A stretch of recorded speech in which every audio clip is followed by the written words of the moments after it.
Judging by the size and the wood used, the barrel must contain a precious liquid. Brandy, I'd bet.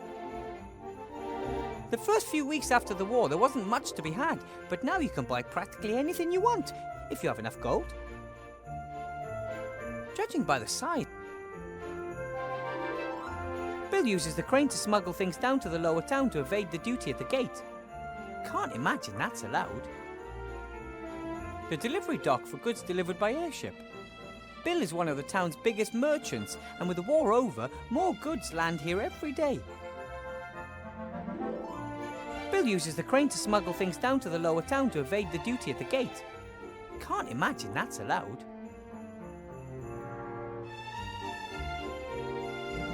Staple foods and the like are grown in the villages around the town. The farmers bring them to the market daily. But they can hardly produce enough. Many fields are overgrown, and there's a lack of experienced farmers, good seed, and animals. The goods landing here come from farther away, things that can't be produced locally.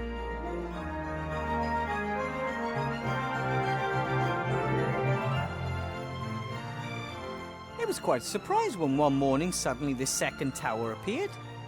The older folk remembered that it had once always been there, until one day it just disappeared. They didn't really pay much attention to it at first because the town housed the mage school. Magic stuff happens. But when it didn't return, they just forgot about it. But I wonder how the tower managed to return unnoticed. I mean, if a tower climbs over the town walls and over the town's rooftops to get here, someone's sure to notice.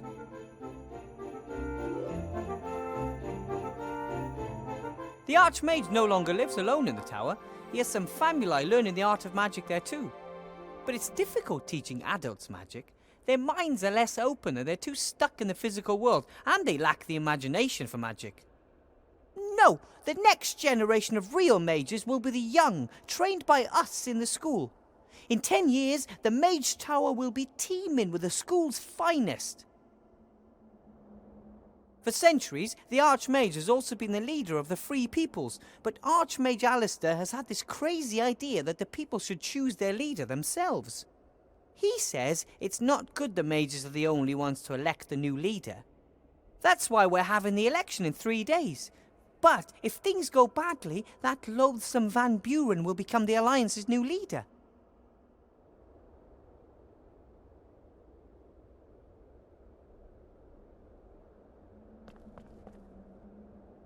Hello, Bill. Wilbur. How's business? Could be better. I thought business would be booming now that the war's over. It is. But it could be better. Looks like your crane's ready. Oh yes, finally I can lower goods straight down to my stall. Saves on customs duty and paying bribes to the town guard down by the gate. Is that legal? Not paying bribes? Dunno. But nowadays an honest trader's got to look out for number one.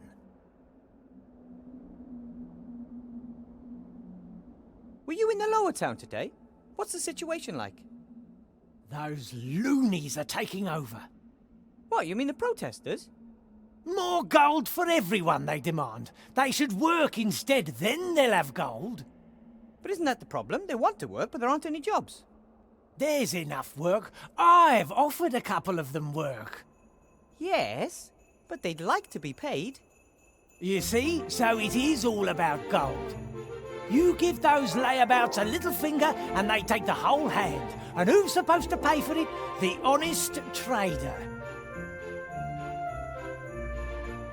Then you're on the council leader's side, right? I guess you're on the council leader's side in the election. You bet. All the traders are. She's one of us after all, even if only by marriage. Her husband, old Van Buren, was the richest trader in the region. Was? Been dead 2 years. Was the last Van Buren. His father and his uncle before him were full-blooded salesmen. Out of their parents' vast and powerful trading group, they made an even vaster and more powerful trading group. Van Buren knew what to do, and the widow knows too. She knows the hardships the traders suffer, and is sure to cut taxes. Do Do you even pay taxes? No, but they're too high nonetheless. I have to be going, Bill. See you next time. See ya. He seems to be pretty busy. Probably better if I don't disturb him without a good reason.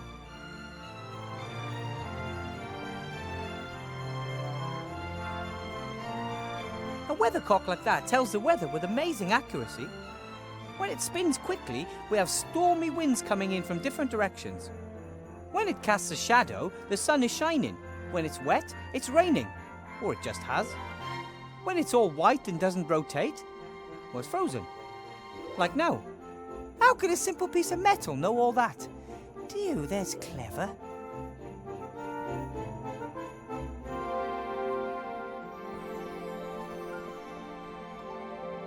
I'm not so convinced that this lottery is a good idea. Sure, it's a fine thing for the winner, but wouldn't it be a coincidence if the right person won? Presumably the names of all the inhabitants of the lower town are written on slips of paper and one of them drawn. I would imagine the council leader herself will draw the winner. She wants to show people that she can bring a better life.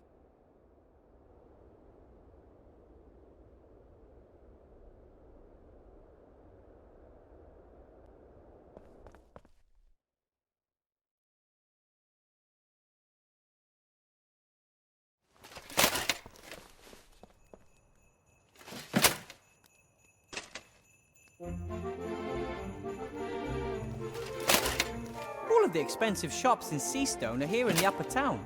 This bakery makes the finest pies, the most delicious cakes, and the most amazing chocolates. Luckily, I don't have enough money to buy myself a treat every day. Otherwise, it wouldn't be too long before I no longer fit into my teacher's robe. This is torture. The bakery's closed, but the shop window displays all the things you could enjoy if it were open. This is too... The drain should lead directly to Seastone sewers. I would like to say that the sewers in this town are a true marvel of engineering skill. But in truth, the stink here in midsummer is absolutely, breathtaking. Almost every house in the upper town has a drain leading to the sewer. In the lower town, things look different. Many residents just tip their effluence into the street and trust that it will somehow make its way below. The drain's blocked by a grating, and even if I did remove it, I'd still be too big to climb down. Almost every house in the lower town...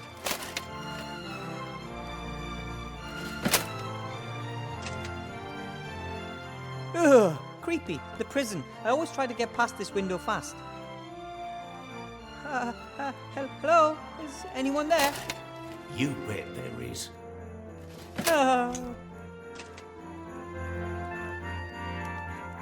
My name is Wilbur Weathervane. Who are you? Wilbur Weathervane? Good alias.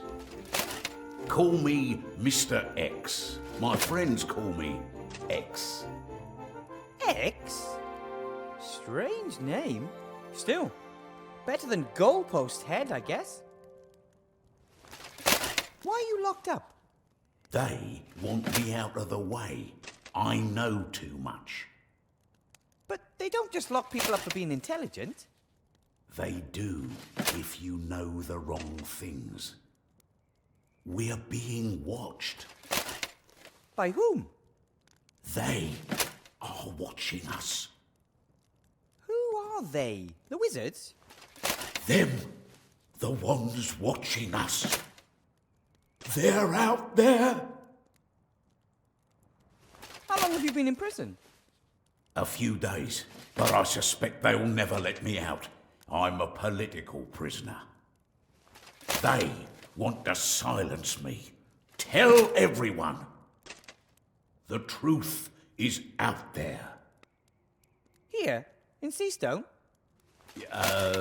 Yes, probably. Do you really think you'll be in there long?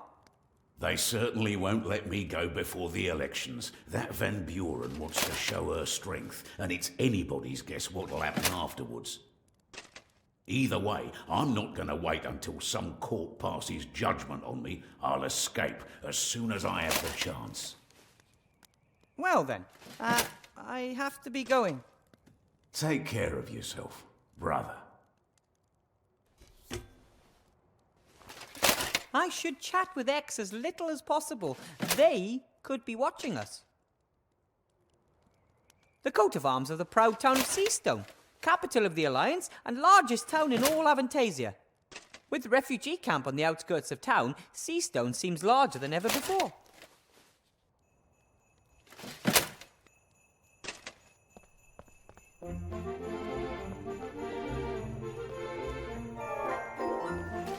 The latest edition of the Seastone Lookout, the local newspaper. Council Leader Van Buren, we are equal opportunity providers. Tomorrow morning we will present our solution to the poverty problem. We are the only ones with simple and efficient solutions to today's problems. There are loads of election posters hanging here beside the paper. Death entered the election campaign last week. His slogans are death to all and death is the solution. What's this? Hey! Archmage Alistair's a traitor. He uses the artifact of divine fate for his own purposes rather than to help everyone. And here, friends of the Archmage claim he never served in the war and he was not born in Seastone. Those are lies. The Lookout is reporting unfairly and someone has glued these fabrications about the Archmage to the wall. No wonder his lead in the polls is disappearing. The Lookout is no, what?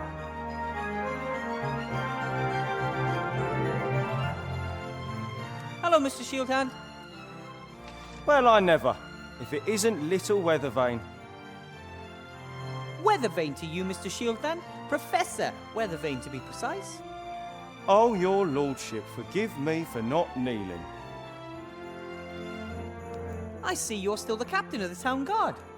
It's captain and its only member. Why aren't there more guards? Surely it's impossible for you to keep the peace all by yourself. The council leader of the merchants doesn't see it that way. She handpicked me for this post. Nothing is more important than loyalty, she said. How are things in the lower town? Same as here, just dirtier and everything smaller. What about the refugees? Dunno, it's been a couple of weeks since I've been down there. From up here, it looks like the tent city has stopped growing. Either there are no new refugees arriving or the place is just full. Aren't you responsible for the lower town too? I can hardly be expected to go down there. The place is crawling with criminals. But... Anyway, the anarchists have erected barricades. Even if I wanted to, I couldn't get into the tent city. why is the gate closed? I want to go to the lower town. Curfew. After dark, residents of the upper town can only enter the lower town with special permission. Who came up with that? Council Leader Van Buren. She's worried about the well-being of the residents of the upper town. And where do I get one of these permits? Nowhere today. You can go to the town hall and apply for one there tomorrow. But I'm supposed to meet Remy in the inn tonight. Tough. There are posters over there spreading lies about the Archmage. So? Those are lies. Anyone could read them. A couple might even believe them. What can you do? You could remove them. I would do it myself, but I don't have any water or a spatula, and it's your job. All right then. Tomorrow. I've got way too much to do now.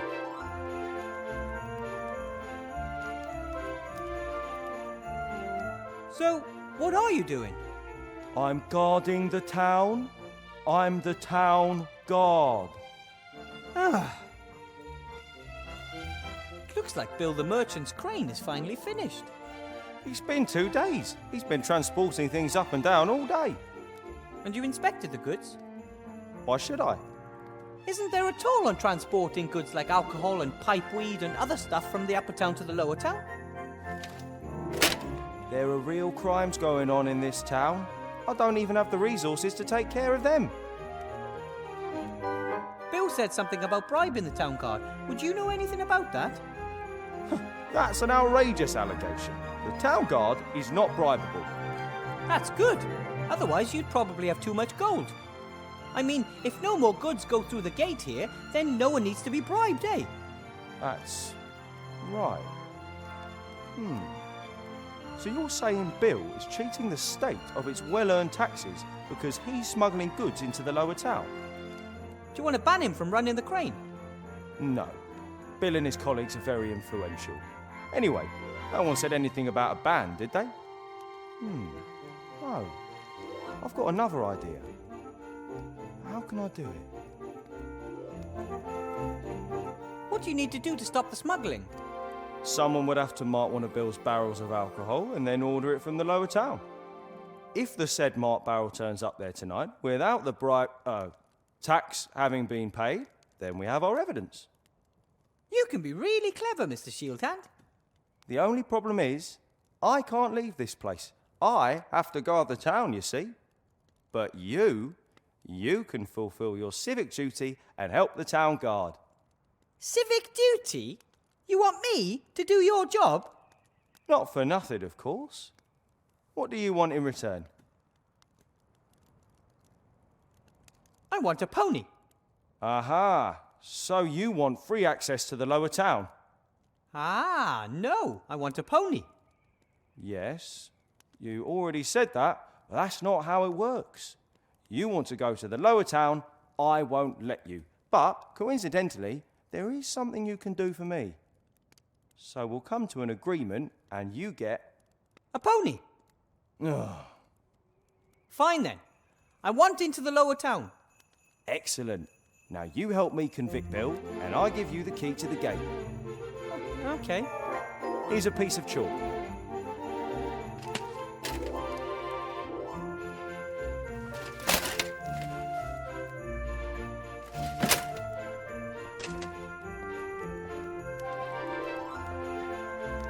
Some famous knight. He's already lost both legs and his sword in battle, but his fighting spirit is unbroken. 'Tis but a scratch is chiselled into the stone above the statue. Some famous knight. The gate to the lower town's closed. According to Mr. Shieldhand, no one from the upper town is allowed into the lower town after sunset. The gate to the lower town's closed.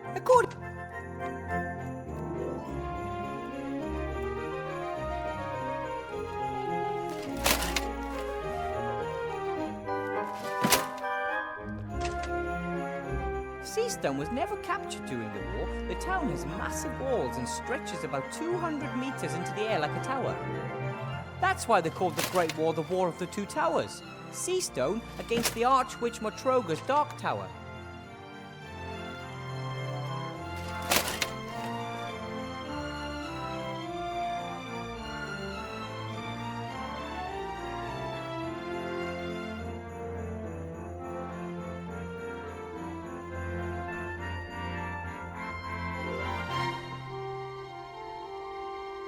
This is probably one of the barrels that Bill smuggles past customs into the lower town.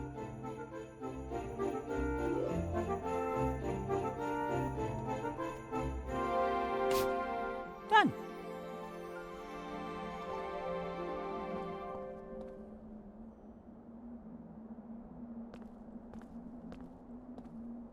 Hello, Bill. Wilbur.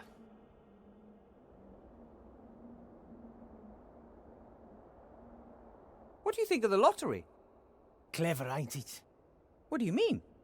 Well, you've got to give the rabble the feeling they could make it too, right? Make what?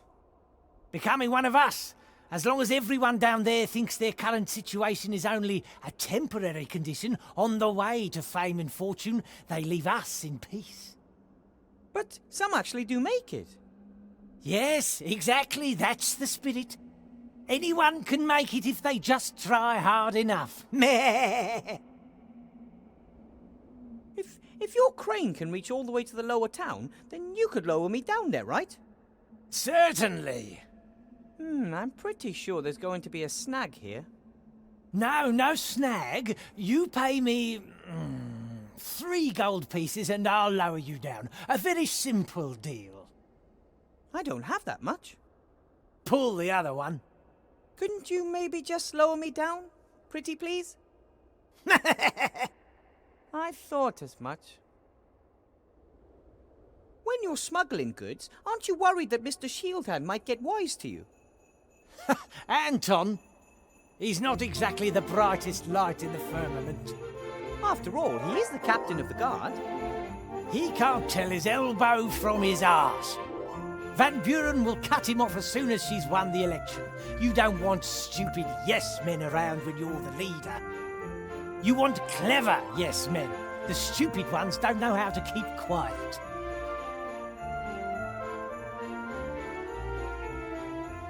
Why are you telling me all this stuff? Bit about the customs, Mr. Shieldhand, the council leader. You're one of us. You live in the upper town. You're a professor at the magic school. Hey, tell me, you must have really bled the Archmage on that one, right? I mean, as the only available qualified mage. You probably get your weight in gold every month as compensation. Well, I get an apple, and I don't really like to talk about it much. I understand. In the end, the others want their piece of the cake too. I have to be going, Bill. See you next time. See ya.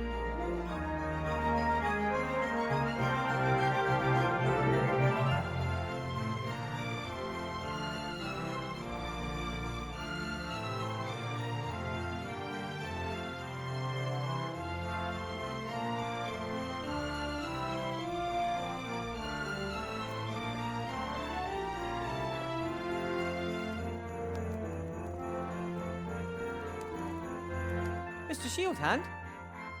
Mr. Professor. What's the story behind that statue? That's the Black Knight. He serves as an inspiration for young soldiers of the town guard. He's supposed to motivate them to fight bravely to the last drop of blood. Who was he? No one knows. He was mangled when he was found, but he still had the lust for battle in his eyes. I've marked a barrel of Bill's brandy. Excellent.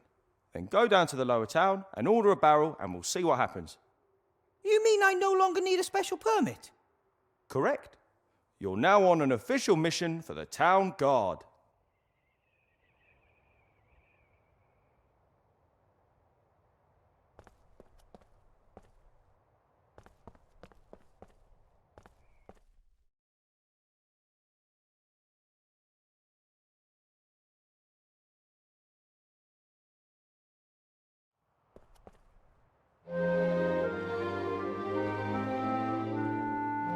Bill also built the outhouse. Remy says he's rented this entire strip along the town wall.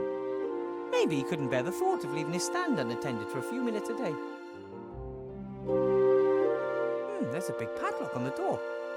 If I didn't know who the outhouse belonged to, I'd find that a tad strange. I bet you could pick up the key from Bill for a small fee.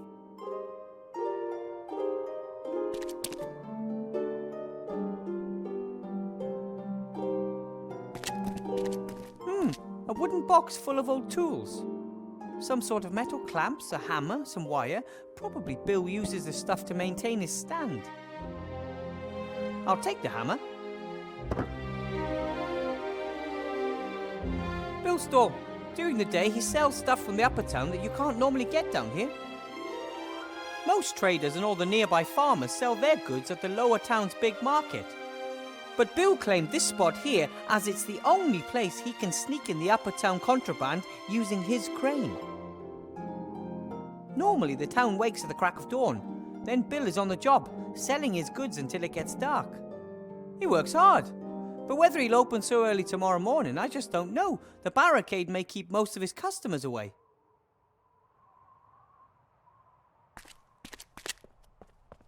So this is where the crane comes down. And up there's Bill, sitting on his crates.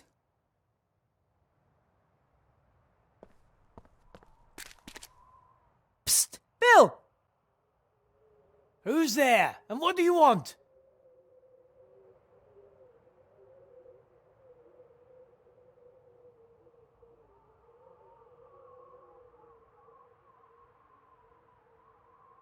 My name is Guybrush, and I want to be a pirate. Hello? I said... Yes, I heard you. I just can't believe you tried that old gag. Sorry. Who are you and what do you want?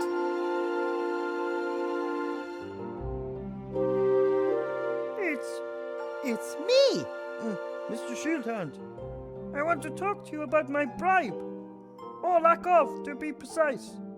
Why do you call yourself Mr. Shieldhand? Because I am Anton. Anton Shieldhand is my name. And I want a bribe. Petey, is that you? It's bloody dark down there. Yes, it's me, Petey. Why are you putting on a funny voice all of a sudden? You really are a crazy dog. So what can I do for my favourite errand boy? I need a barrel of brandy for the inn. No problem. What's the password?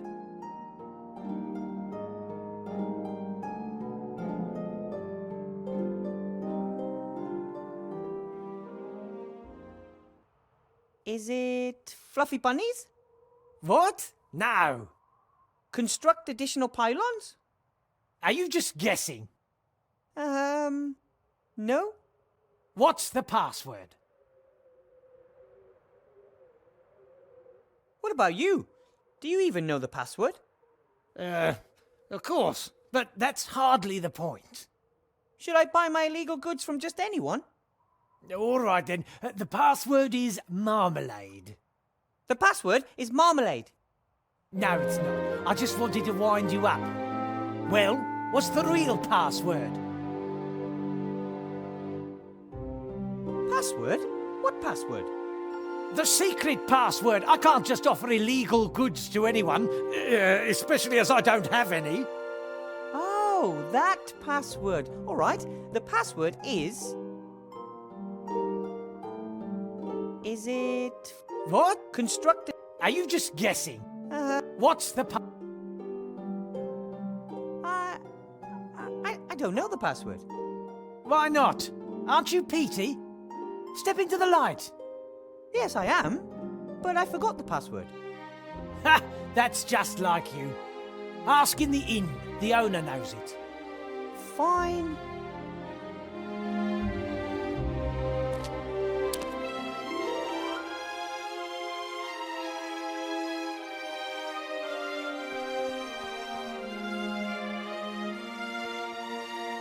At the moment, more people live outside the town than inside it. Most of them are refugees. There were days when the wagons were lined up nose back to bumper and the road was full of them as far as the eye could see. This cart's been here a long time. Strange it wasn't used for either the temporary tent city or the barricades.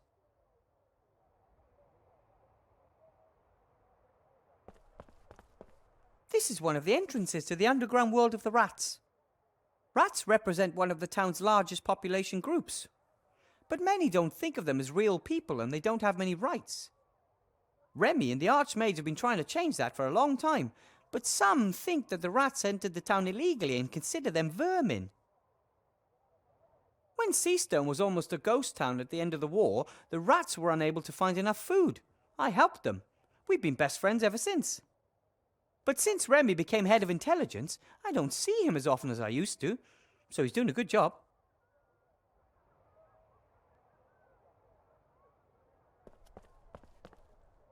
Seastone has grown quite organically over the centuries. There are doors behind which there are only walls, staircases that lead to nowhere. Maybe a house was supposed to go here, but the builder changed his mind.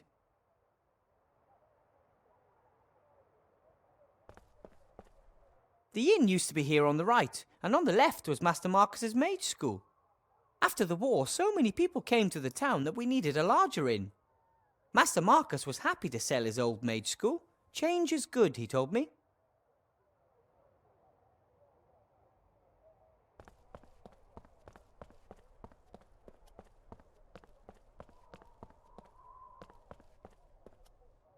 The first and most impressive barricade I've ever seen. The protesters took everything they could find and piled it up to make a huge wall. No one is getting through without a troll. This looks like a hatch.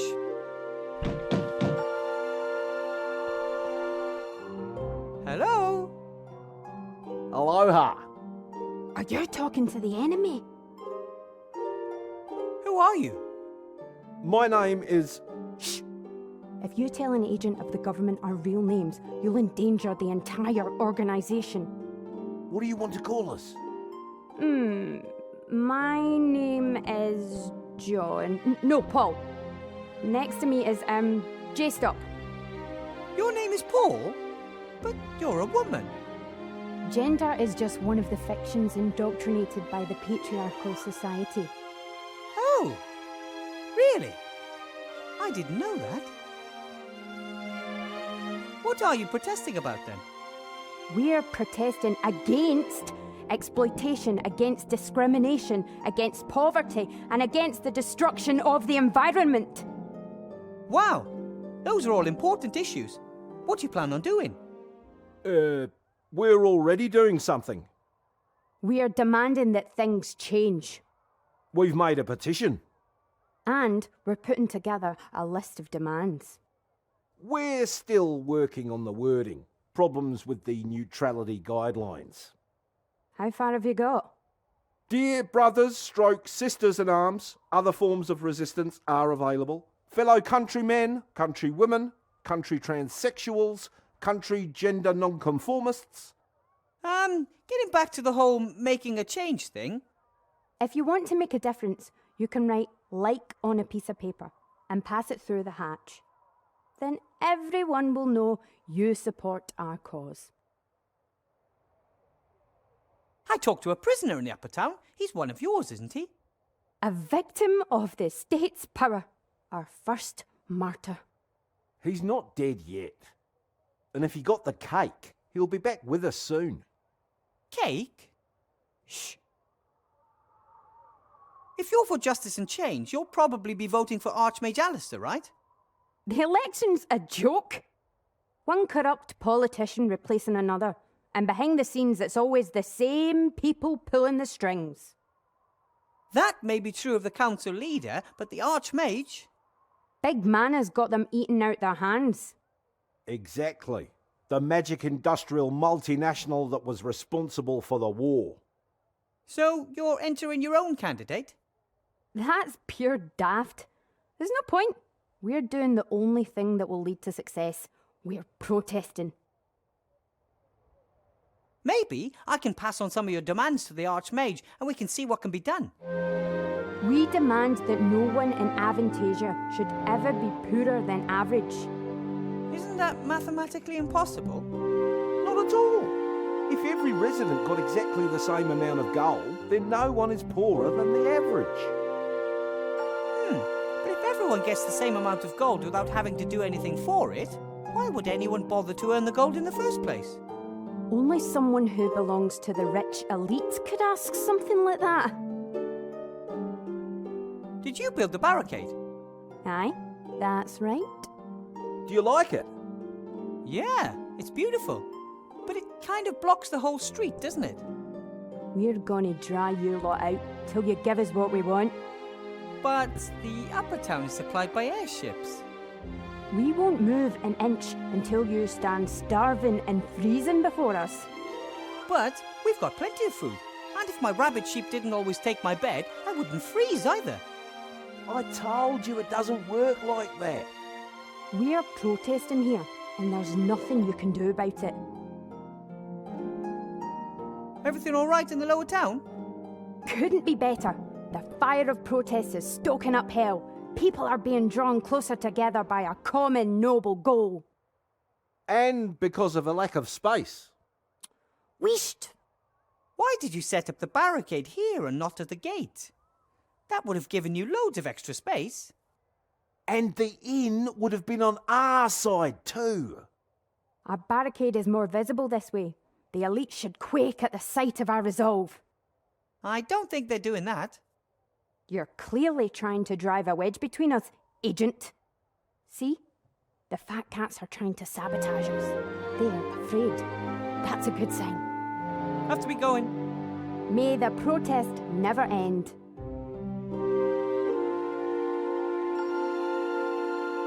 I find them both quite entertaining, but I don't know what I'd talk to them about. Someone has put a bucket of water next to the fire pit. Security isn't normally a priority in Seastone. But with all these wooden houses, I'm glad to see an exception. The water in the bucket's frozen to ice. The water in the bucket... Usually citizens and visitors to the inn warm up by the fireplace on cold nights. Paper, wood, everything's here, except for someone looking to warm up.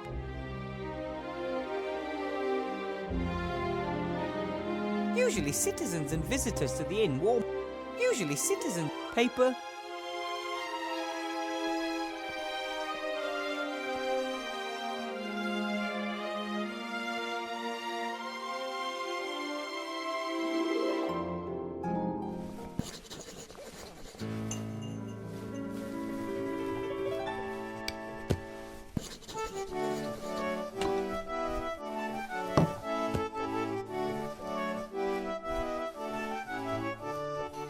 Hopefully I can sleep in my own bed tonight. A bed here at the inn would overtax the contents of my wallet.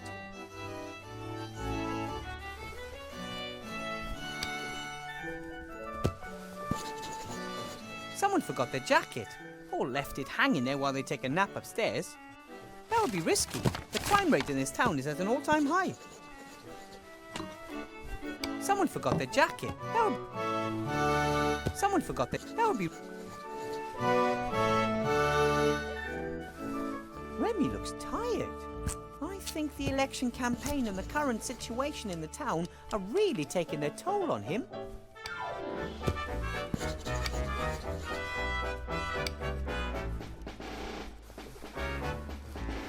Hello, Remy. If it isn't the magic school's new star professor. How was your first day, Wilbur? Headmaster Block is very mean to me. He gives me loads of difficult tasks. All of which you've solved, knowing you. Yes, but then he gives me new tasks that are even more difficult. And even if I worked through the night, I still couldn't finish them all. No one could. Interesting and curious. If he wanted to represent you as the Archmage's bad choice, then he wouldn't have given you exercises that are clearly impossible. People would realize what kind of game was being played, and the trick would backfire. Did you notice anything else?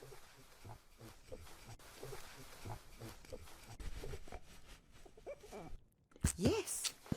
I surprised Headmaster Block in the staff room as he was rummaging through a desk drawer. But he was startled when I spoke to him, like I caught him doing something. He didn't want you to see him fiddling around in his own desk drawer. Interesting, isn't it? At first there was the unsolvable exercises, and now the desk drawer. Something's not right. That's what I think too. The council leader was standing up by the new lottery drum, dictating tomorrow's edition of the Lookout to a reporter. Yes, she has the Lookout under her thumb. She's a horrible piece of work. Ambitious, stubborn, and unscrupulous. A dangerous combination. Comes from a humble background but got her feet under old Van Buren's table. Tried to persuade him to do all sorts of new business deals and start a career in politics. Many say he died so young because he finally wanted to be left in peace. How did she end up as the Archmage's most promising challenger? The Archmage doesn't want the most important posts in government to go automatically to the richest citizens anymore, but rather to the most competent people, chosen by the people. And of course the nobility and the merchants don't like that one bit. They were seething when they found out about it, but there was nothing they could do to start with. The Archmage was too popular, untouchable. But then along came Sybil Van Buren, and she had a plan. The election was to be approved and set for 1 year's time. 1 year in which she put up obstacles in the Archmage's way and sabotaged his politics in any way she could. Her only aim was to make him look bad. By the gods, how I'd load it if she succeeded.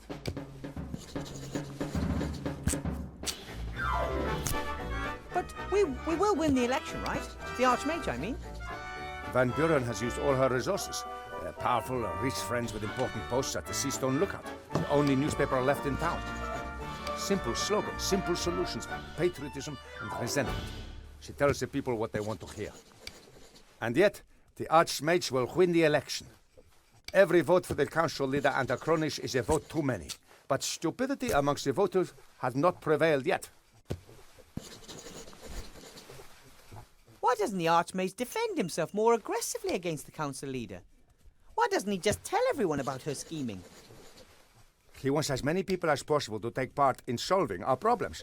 He doesn't want there to be two sides at each other's throats. But I don't know if it will work. People are starting to accept the conditions. They blame everyone and everything, and they don't even try to change anything anymore. I asked the Archmage about it. You know what he said? He's comfortable having things stay as they are. That's why many favor it. Progress requires effort. What kind of world would it be if there was glaring injustice and everyone put up with it just because change takes too much effort? But hey, I'm just a rat. What do I know? So what do we do now? Keep an eye on Headmaster Block and see what happens? So near the elections. A supporter of the council leader behaving suspiciously in the vicinity of the Archmage. No, too risky. We can't wait. So, you're gonna have a look for yourself? Phew, I'd like to, but perhaps that's precisely their plan. An officially unofficial employee of the Archmage sniffing about in the office of one of his political opponents. Wouldn't be good if word got out. A first-rate scandal. But what about a teacher looking for a form in the staff room? A teacher who is in the school because the headmaster has given him tasks to be done. Normally I would try to discourage you. But the Archmage is visiting the school tomorrow. If his opponents are planning something, we have to expose them tonight. I'll do it. I'll have a look around and get back to you if I discover anything. All right, but be careful, Wilbur. Archmage Alistair gave me a magic slate. That's just like it. He likes magical playthings. That's not all. The slate advised me to build a golem to help me with my work. A golem? They're very strong, so it could help me with a lot of my work. Yes, but I was thinking of something else. Think about it. We agree the Archmage is the most powerful living wizard. Of course. No one could touch a hair on his head with a magical attack. But brute force, a stone to the head, a knife in the ribs. That could be a possibility. But now imagine that he had a bodyguard, a big chap, hard as stone.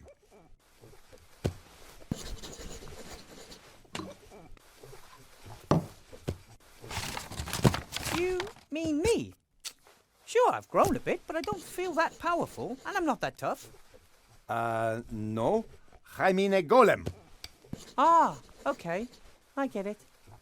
Even a troll wouldn't get past a golem. Best of all, golems are absolutely loyal. They simply cannot help but follow their master's commands. And if I order it to defend the Archmage with its life?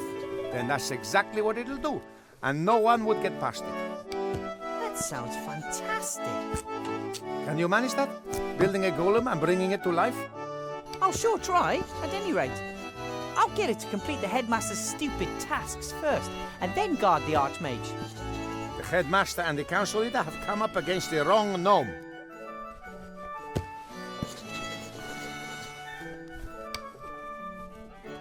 You don't look all that happy yourself. Tough day. Tough week. I'm worried about the Archmage's safety. The situation in the town is explosive. He was heckled on the street while checking up on the field hospital down there. But it was just some wound-up idiots. I'm worried about the one assailant who has enough brains, resources, and volition. Someone? Like Headmaster Block? Hard to imagine, but it can't be ruled out. We need more information. Then let's not waste any time. I'll build a golem bodyguard for the Archmage and have a look around the headmaster's office. Good idea. And let me know as soon as you find anything peculiar. No heroics, Wilbur Weathervane. I'll be careful. I'll go back underground. I want to find out about the dark magic the Archmage has been sensing for days. Good luck.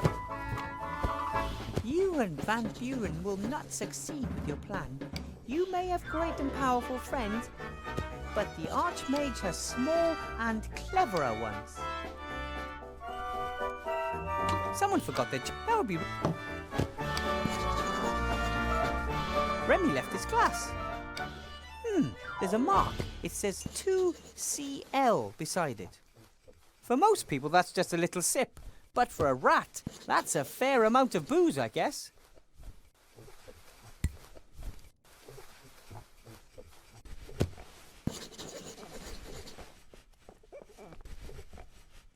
Master Marcus and Bill eventually had enough of this strange role-playing apparatus. I thought Master Marcus had outgrown his love of fantasy worlds, but now there's live role-play. I'm worried about him. Eventually, he might spend all of his time in his fantasy role-play world of bicycles, tax returns, microwaves and branded soft drinks and forget the real world entirely. The thing makes a good fireplace, and the boar's head from the old inn looks good there too. I must say that overall, I really like this pub.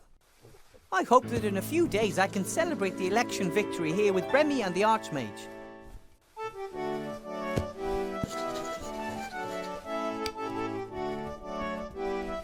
Swinging Seastone, the town that never sleeps. This postcard was clearly sent before the war. Even the Mage School Tower is in its proper place.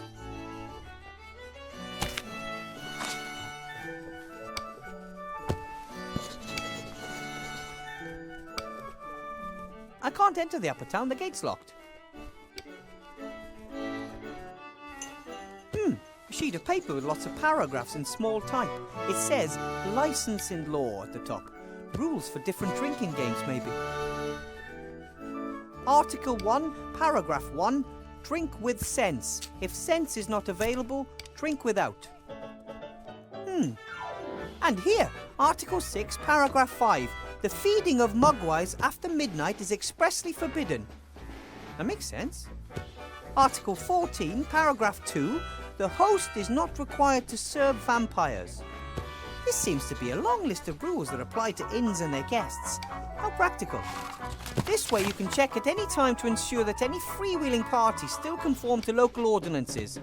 That's one less worry.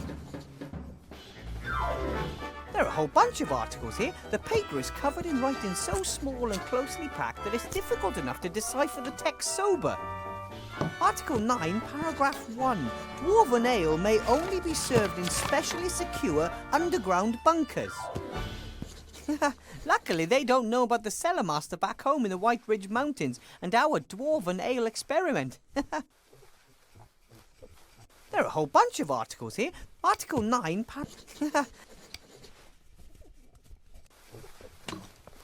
Headmaster Block seems to be counting gold. Lots of gold. I wonder where he got it. Hello, Headmaster Block. Weathervane, haven't you got things to attend to at school?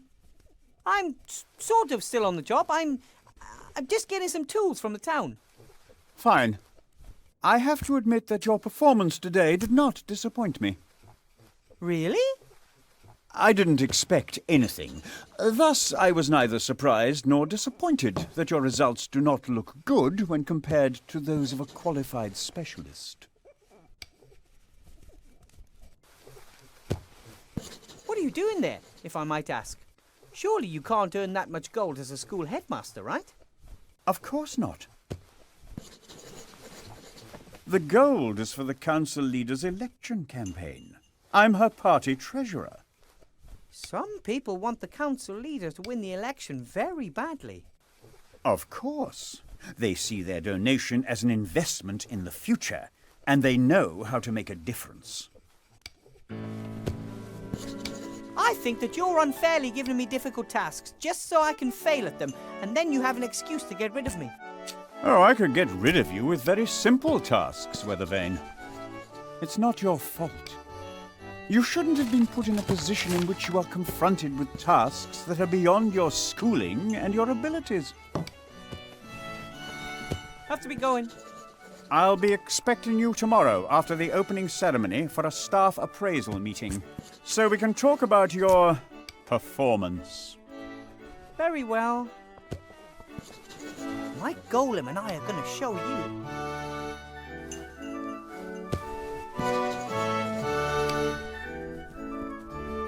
Wow! A two-headed ogre. I've heard of those. I never thought I'd actually ever see one of those in real life. Or smell it.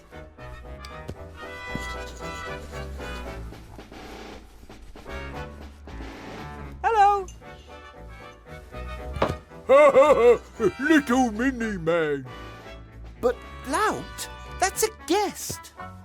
Welcome, noble sir. How can we help you?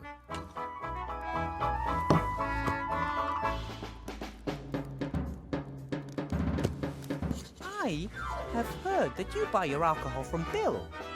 We don't have much choice. He's the only trader who'll sell us alcohol. Expensive! You're right there. The prices are unashamedly high.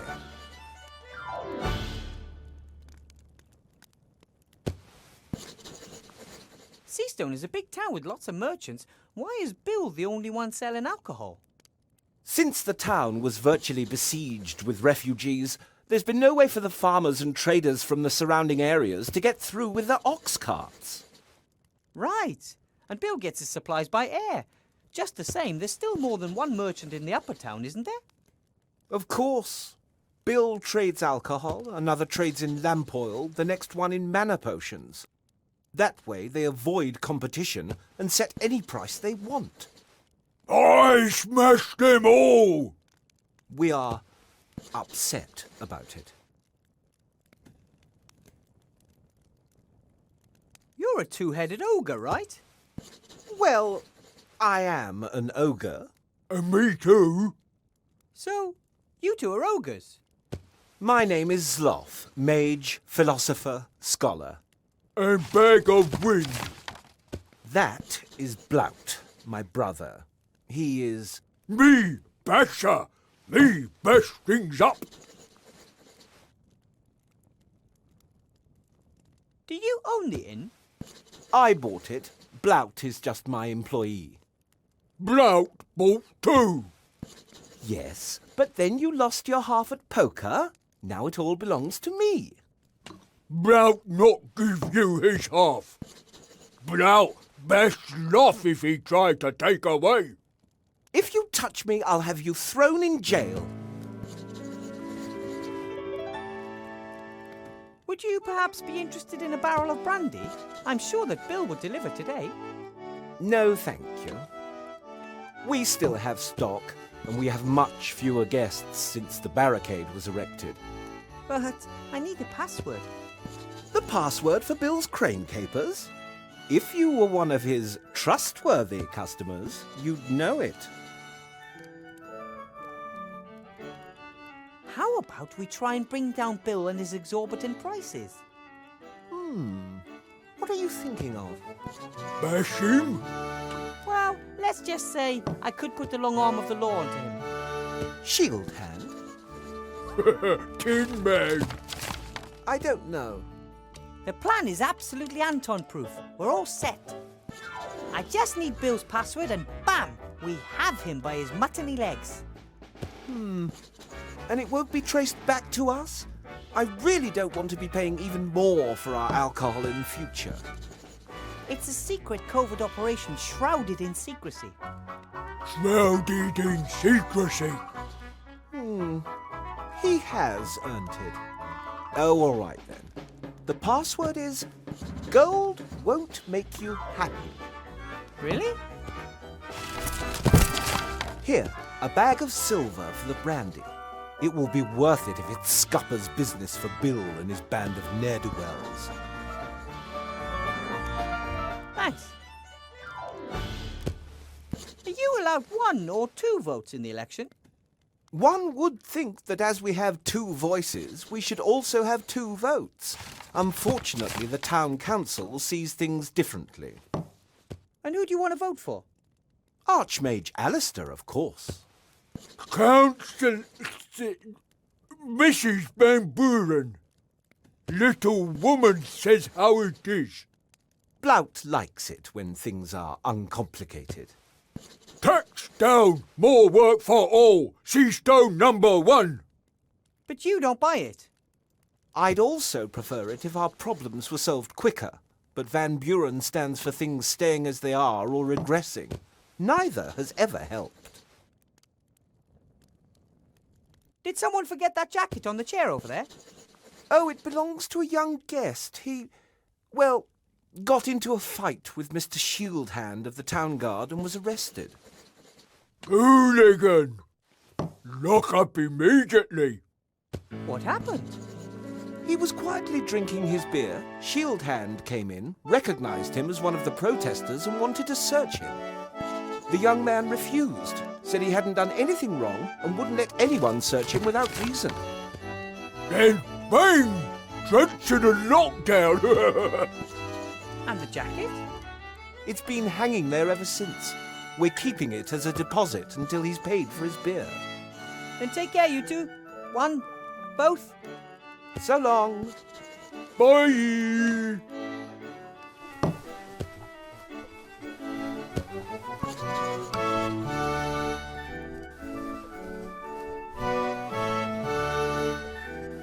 The jacket belongs to a protester. It has several patches and a badge pinned on the front.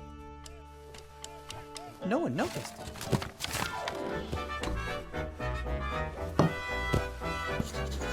I've had so much to do in school, I haven't been here since the reopening. It turned out well, even if it is a little bit weird. Like the bartender. Zzz.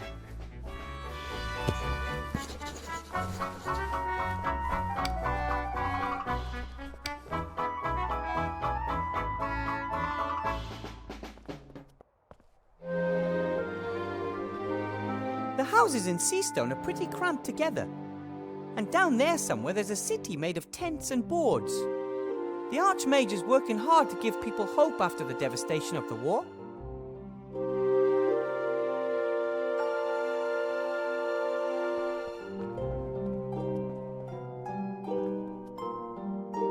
I find them both quite entertaining, but I don't know what I'd talk to them about.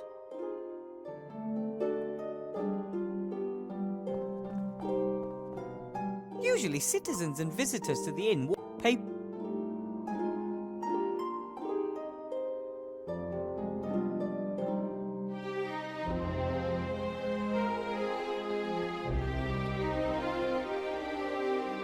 Every day you can hear they dance, practice dwarf tossing and hold spelling bees.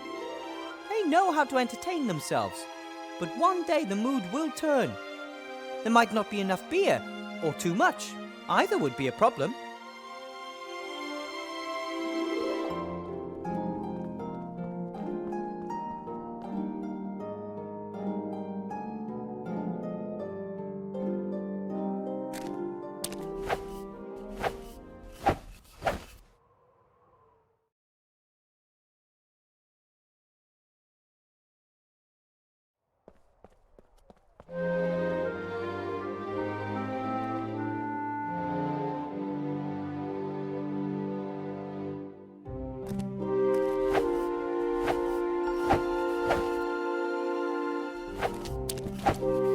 That's that terrible boy from class. Pretty late for a little guy like him. Young guy.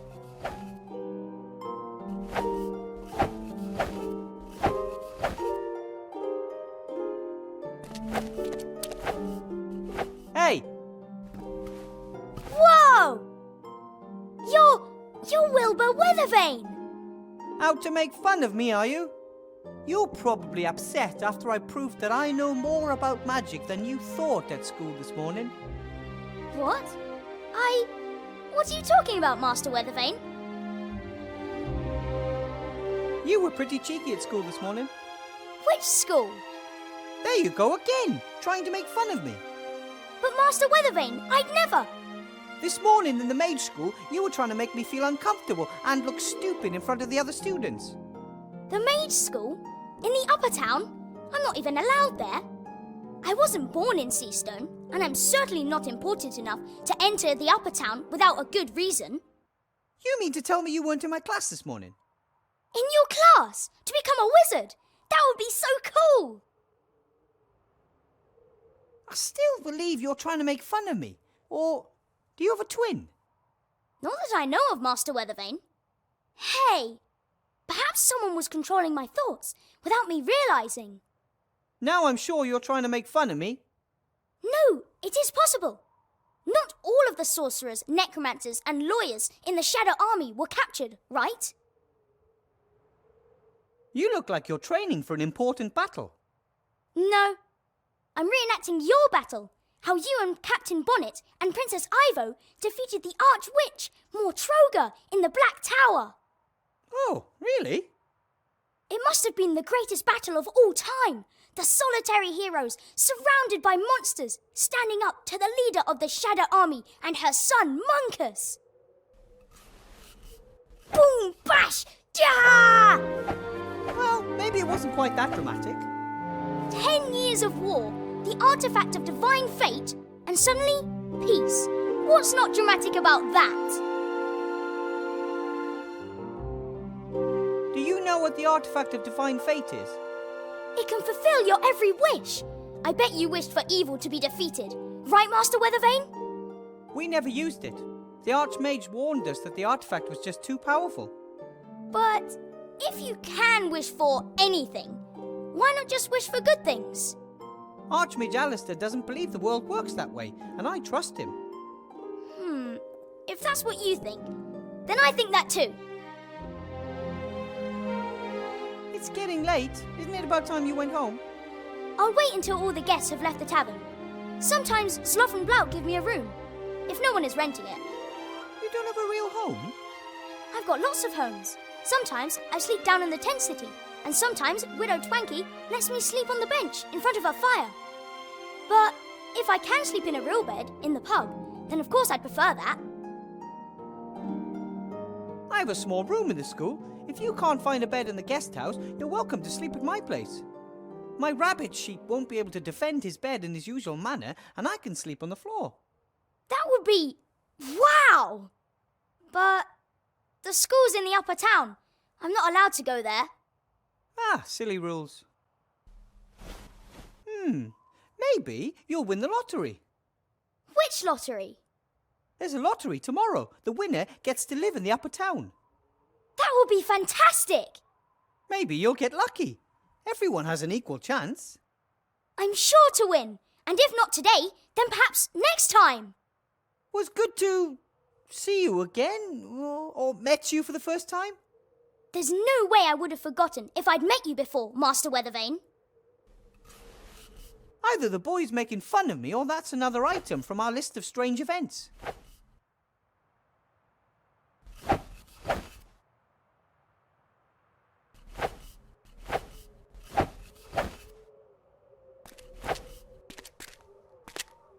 Psst! Bill! So, Petey, what's the password? Gold can't buy happiness. As long as it's jangling in someone else's purse. Absolutely right. So, you wanted a barrel of brandy. Right. That'll be a small bag of silver.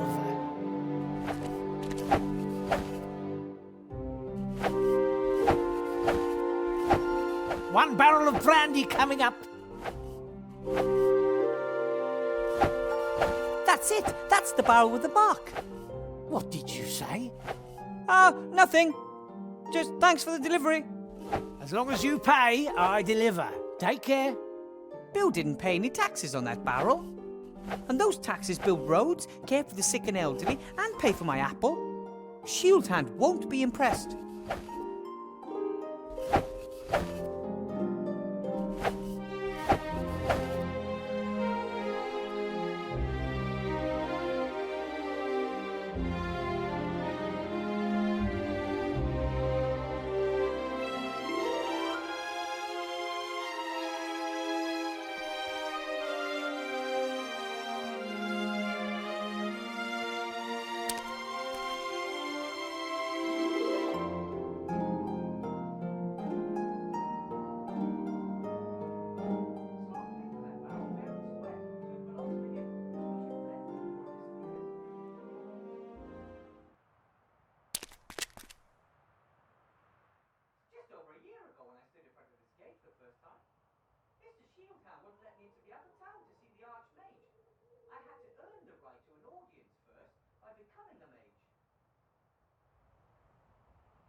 And?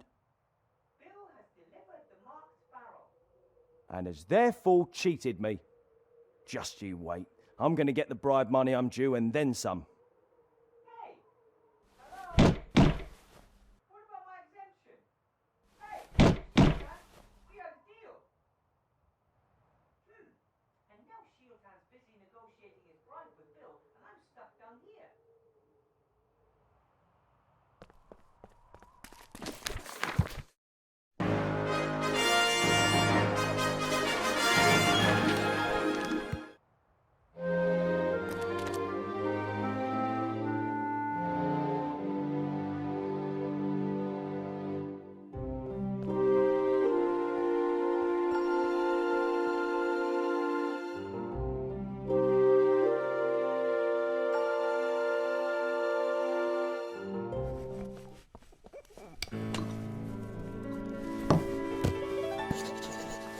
Hello, Blout. Wilbur! Are you really sure you want to vote for Van Buren? Little woman with big hair knows what's what. Has lots of gold and lots of success. And you believe that if she's elected, you'll get the same? Sure, promise. Fine. But I think the little guy is better off with Archmage Alistair. Me not little. And when Blout's soon rich and powerful, little people shouldn't take away his money. Before I became a mage, I worked in a dwarven inn in the White Ridge Mountains. You have stupid boss too? I am not stupid. Don't always have to work much more than sloth. That's because you're so clumsy. We do the same amount of work. I might even do a little bit more. In too much work. No free time. Bye, Blout. Bye.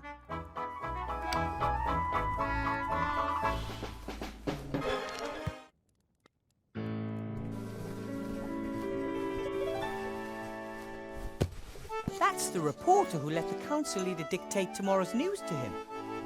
If I've ever seen a frustrated man, fox, then it's him.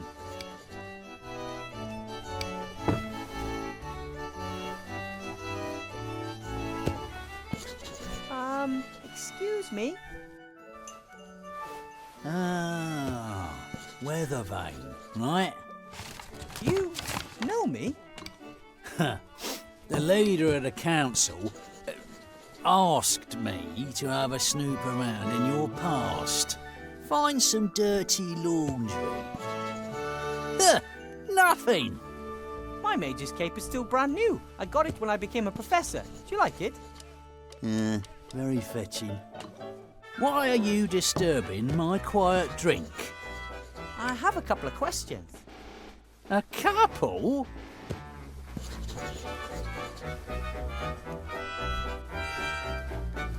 I saw you up there, at the lottery drum. Council leader Van Buren was there too.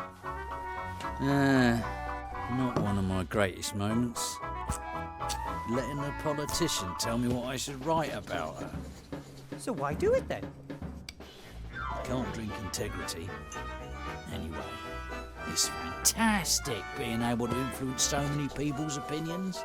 What I write becomes a big issue of the day, you know?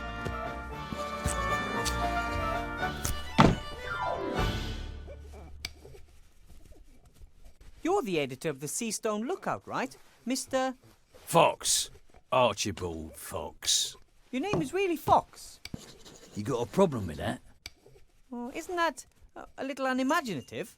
You are a fox, and your name is Fox.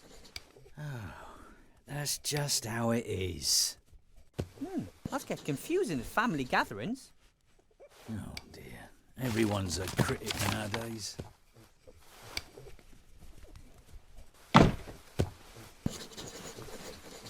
What are you writing at the moment? An article for tomorrow's edition. Pet dragon attacks on the rise. Child mauled. How does that sound? That's terrible. Is the child okay? Don't worry. The kid is as made up as the problem with pet dragons. But then why write about it? In the obvious, the Archmage simply doesn't do enough about the pet dragon problem. But I thought that there wasn't one. The leader of the council has now picked up the issue and has finally enacted a law strictly regulating the keeping of pet dragons. Everyone wins. My newspaper, because it reported on this urgent problem first. The leader of the council, because she acted quickly and decisively. And the citizens, because they don't have to worry about pet dragons anymore. Are you worried about pet dragons? No. You see, all thanks to Mrs. Van Buren. I noticed that you're always drinking from that same glass. So? Shouldn't the glass eventually be empty? It's a magic glass. Sloth came up with it. He didn't want to keep bringing me new glasses, and I didn't want to keep waiting for the next drink. So he magically connected the glass with one of the barrels behind the bar. A win-win situation. I get the feeling you're not very happy. Really? Why shouldn't I be? I've always got enough liquor in my belly, and I've never earned as much gold as I have this past year. I spent it on women, alcohol, and fast horses. I just frittered the rest away. I simply must be happy. I think I have a story for you. A real story. Yeah? As we speak, the captain of the town guard and a notorious merchant are negotiating bribes. What do you say to that? I'm shocked. No, seriously. Bill smuggles alcohol into the lower town, bypassing customs. Mr. Shieldhand knows about it and wants a bribe. Wilbur, let me explain. Mr. Fox, you're a reporter. It's your duty to report on things like this. Do you know why you feel so lousy? Because you're a bloodhound. Fox. Because you're a blood fox. You don't want to just make up stories and have propaganda dictated to you. You want to investigate. You want to uncover. You want to expose. Oh, all right then. Come and see how this old fox sorts things out. Fabulous! There's just one problem. Those two are in the upper town and the gate is closed. I'm a reporter. I can go anywhere.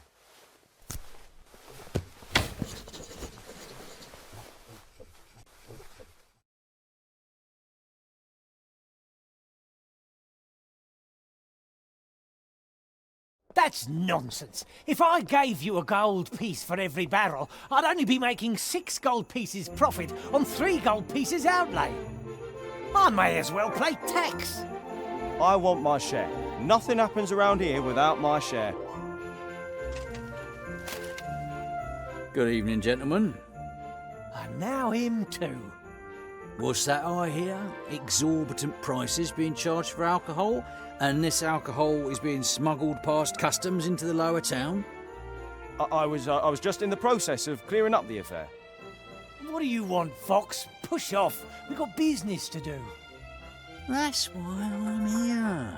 I want to show my young friend over there how business is done in this town. Exactly. That's why we have laws, you know. Right. Well, according to the law, Bill would have to forego lots of money. Shieldhand would be out of a job, and the little influence he has.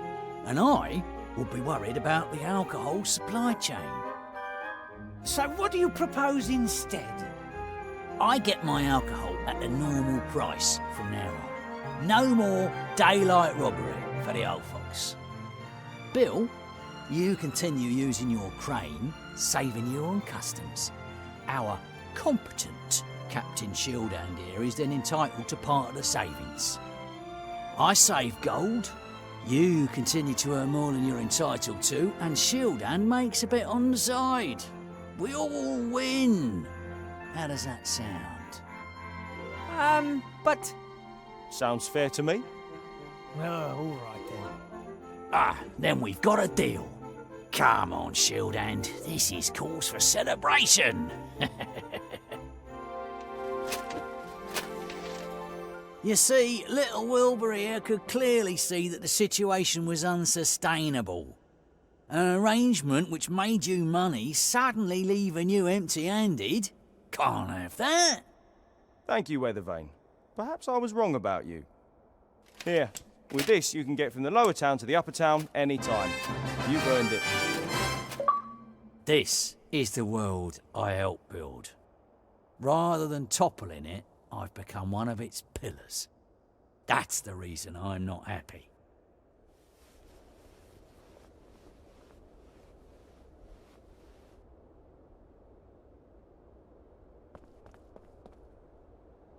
Hello, Bill. Wilbur. So now you can just keep on smuggling your alcohol without worry? Thanks to you. It was a mistake depriving Shield Hand of his cut. One hand washes the other, and in the end, everyone's got more gold in their pockets. The system works. I have to be going, Bill. See you next time. See ya.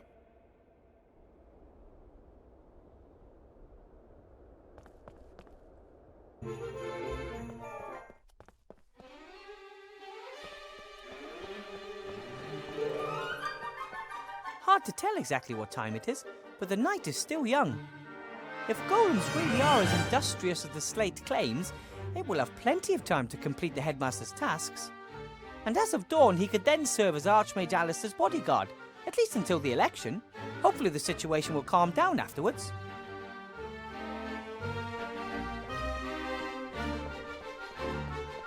The troll just downed tools and called it a day. I should bring that up at the next staff meeting. Ew, the bucket is filled with some kind of mucus. Half water, half troll spit, I bet. No wonder the floor isn't clean.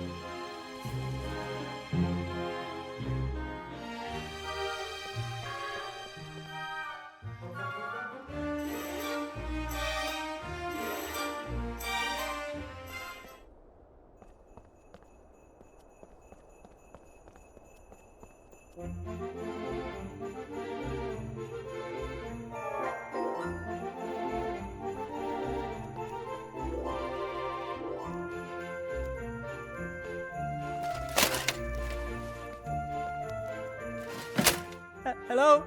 X? Shh. What do you want?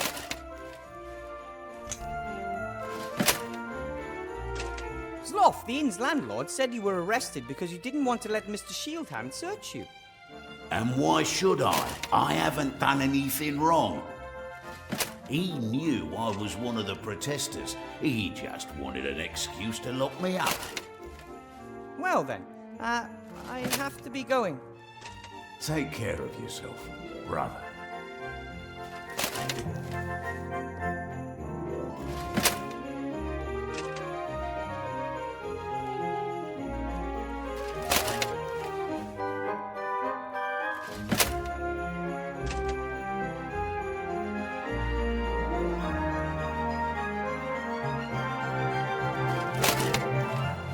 The magic slate from Master A.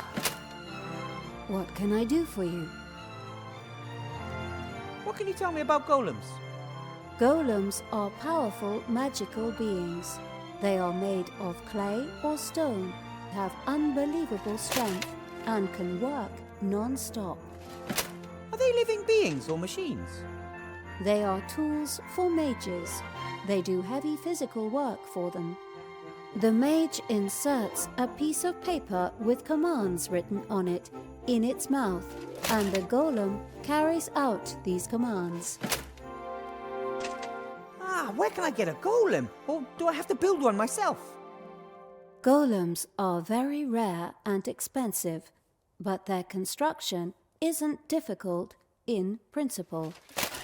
In principle? The body of a golem is a kind of statue of stone, clay, or other inorganic materials. In order to bring the lifeless statue to life, a spell written in magic ink must be placed in its mouth. And nobody knows this formula. That is not correct. I know the spell. But how? Master Alistair! He must have sensed that I'd need a golem to help me. The body should be easy enough to build, and you know the spell, so what's the problem? The spell must be written in magic ink. Some of the ingredients are very rare. Piffle, I'm good at finding rare things. What's the best way to go about building a golem's body? A golem needs a torso of stone, clay, loam, or similar. It also needs strong arms in order to carry heavy weights. And a couple of strong legs to move around on. Correct. The head of a golem must be made of clay and needs a mouth in which command notes can be inserted. That means I'll have to make the head myself. Unless I just happen to find a finished golem head lying around somewhere. What's the best best way to go about building a golem's... A golem needs a torso. And a... The What ingredients are needed for this magic ink? Does it have to be brewed like a magic potion? Like, stir 3 times to the left and then 4 quick turns to the right? I hope not. No, a simple mixing of the ingredients is sufficient. However, precise quantities are crucial. Okay, what are the ingredients? Exactly 2 centiliters of crocodile tears, exactly 12 drops of dragon sweat, and exactly 1 sea stone small ounces of soot. What in the world is 12 teen? And dragon sweat? It's kind of hard to make a dragon sweat. Correct. Dragon sweat is very rare. I'll think of something. Can you list the ingredients for me? No problem. You can see the list by looking at me in the inventory. What do you mean, looking at you in the inventory? You'll manage. I might have some more questions for you later. And I might answer.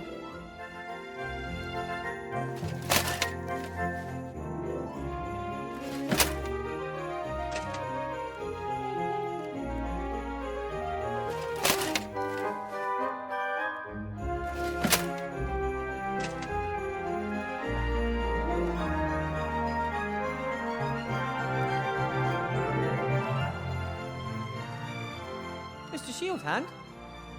Mr. Professor. Do you think it's okay for you, as a captain of the city guard, to be taking bribes from a smuggler? I don't know what you're talking about. About your deal with Bill? Aha! He pays you not to look while he smuggles his alcohol past customs. According to my information, the honourable traders of this town always pay the customs duty the town is due. But information to the contrary will, of course, be followed up resolutely by the town guard. We advocate stringent investigation in the case of bribery offences. That's always been our motto. Have to be going. Yeah.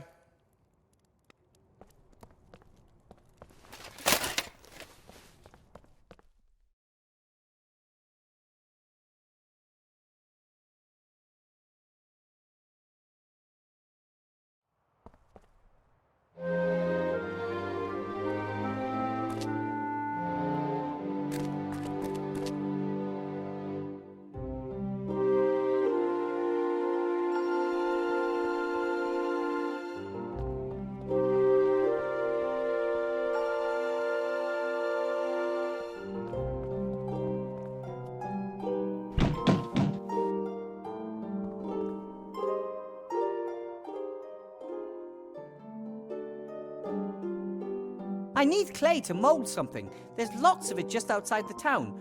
Could you please let me through?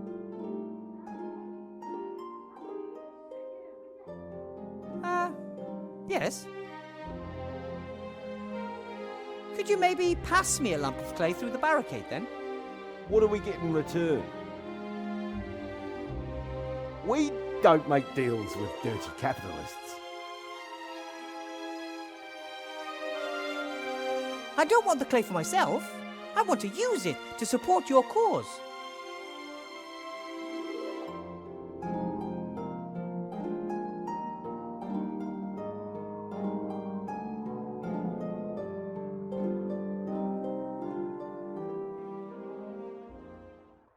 Well, I'm an artist, and I could build a sculpture in the upper town depicting your heroic protest. Finally, someone who thinks for themselves. A grand statue that captures for eternity the protest of the simple people in a monumental way. That's exactly what we need. Show us the construction plans and some references. If we're satisfied, then you can produce a model. If we achieve a unanimous decision on the model at the general meeting, we'll supply you with the clay. Great. But first I need a little bit of clay for something else. Oh, for what?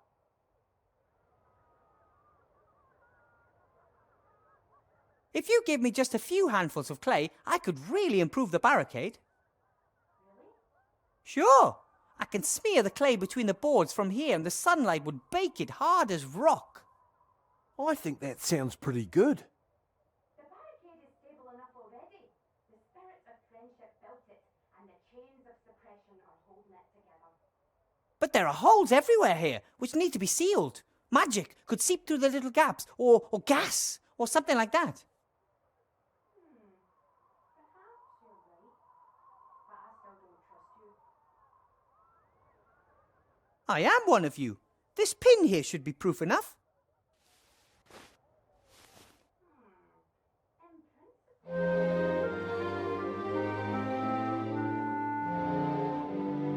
No?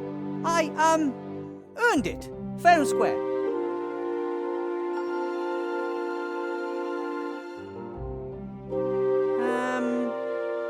Oh! Psst! I think I saw the town guard. Better not right now.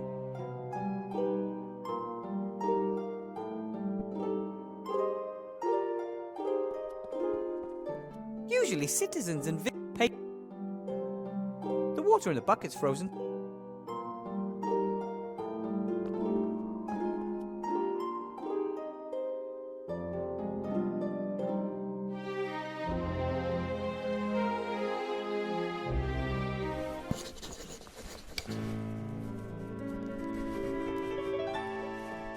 I don't have anything to talk.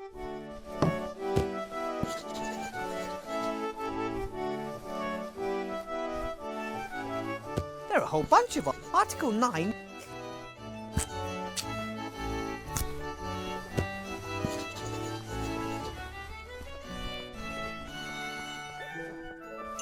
He's unfair to me and pretends he isn't.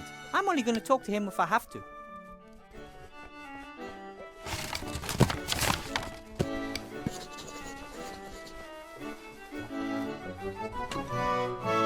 There are a whole bunch.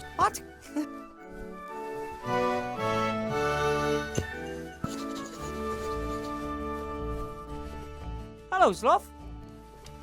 Ah, Wilbur. Greetings. About the whole bringing down Bill thing, Yes?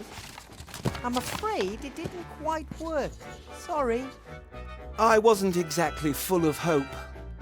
And even if Bill did get his knuckles rapped, someone else would have come and taken his place.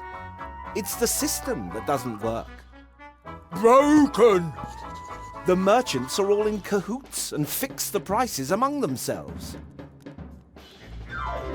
If you're a mage, Sloth, do you know how to build golems? I've never tried. You have? Tried long time to build golem, just too stupid. That's completely untrue. That was just playing around. So, I want to build a golem and I know the right incantation. Can you help me build one? No. I don't want anything to do with it. Psst, really, Burr? Yes? What are you whispering about? I don't like whispering behind my back. Sloth always eavesdrop. Do you and Blout keep many secrets from each other? Not particularly. I just don't like it when Blout fiddles about behind my back. It usually ends in catastrophe. Maybe you're too hard on him. He was going to juggle with kitchen knives this afternoon. I noticed just in time. Would have worked. No, it wouldn't. And they are my fingers too. Sloth tell Blout off. Sloth always annoyed. With good reason. The pub, all this work, and on top of all that, I have to play babysitter. I lost track of time with all that ranting, and now I've missed the bakery. All your fault, Blout. The bakery up by the guardhouse? I go there myself. Which bakery do you usually go to? I like the one up by the guardhouse myself. Oh, they have those wonderful chocolates. I treat myself to one or two every night. You see, Sloth got fat.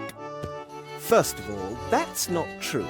And secondly, it's Flab born of frustration because I have to put up with you. See you, Sloth. So long.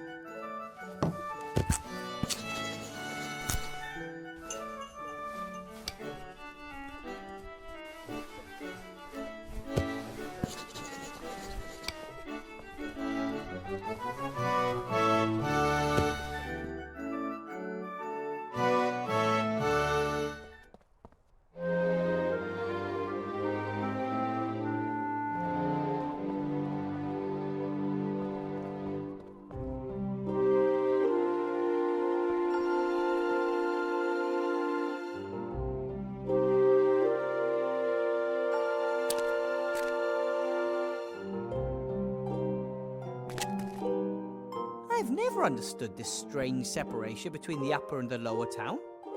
The upper town is like a town within the town, with its own walls and private gate. And people from the lower town work up there, but at night they return to the lower town because they can't afford the upper town rents. My 1 apple a day wouldn't get me far up there either. Luckily, I can live in the school for free.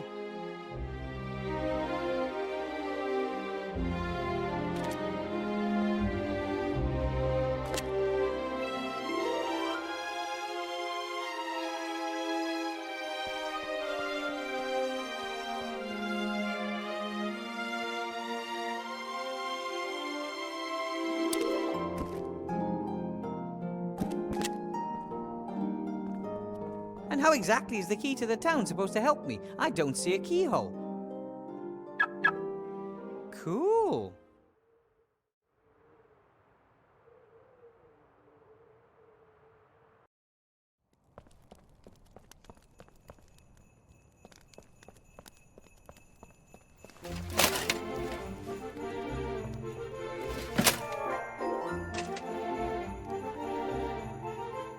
The drain's blocked by a grating, and even if I did remove it, I'd still be too big to climb down.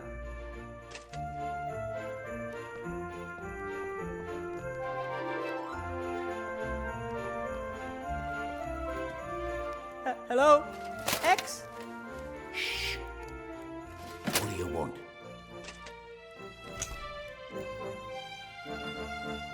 If you're one of the protesters, then you'd have to know their secret hand signal, right? Yeah. Can you show it to me? Ha! So you can tell them what it is. No!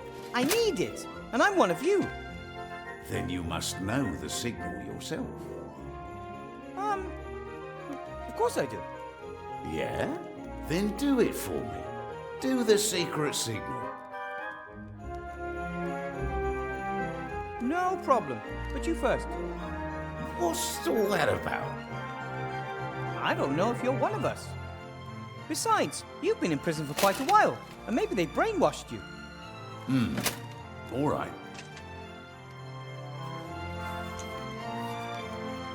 Now you. You are one of us. They were saying something about a cake at the barricade? Yeah, great work. I wanted a file to free myself. What did those geniuses send me? A bloody chisel. Well, it's the thought that counts. Perhaps if they'd hidden a hammer in the cake as well? I shall be bringing that up at the next group meeting, numpties. I need the chisel. Can you lend it to me? What do you need it for? Maybe I could use it to help you escape. Doesn't sound bad. But how about you think up a plan first, and then I give you the chisel?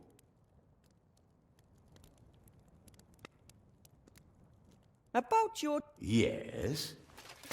I might have the right hammer for it. Really? That'd be good. Yes, but...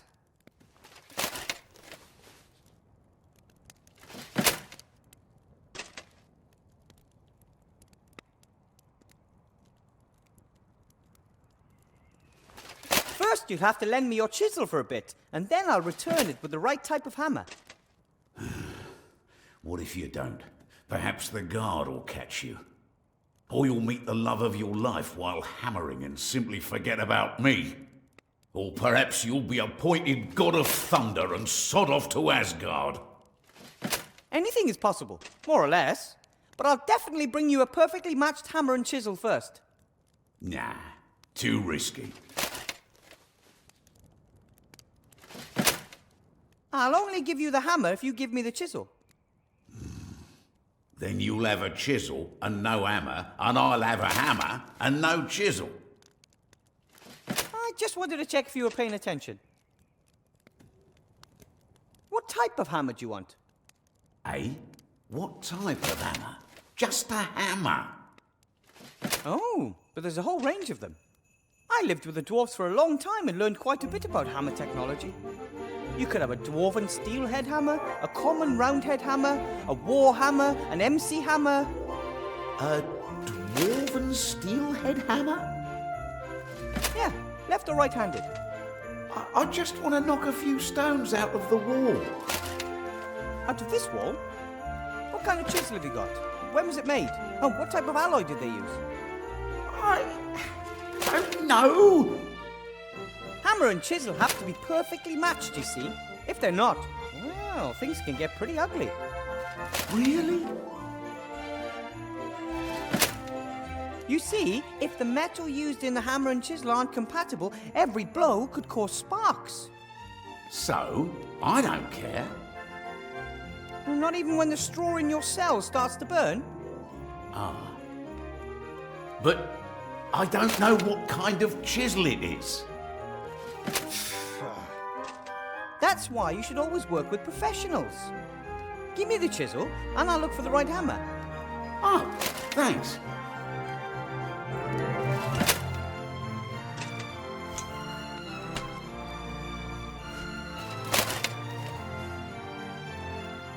Well then, I have to be going.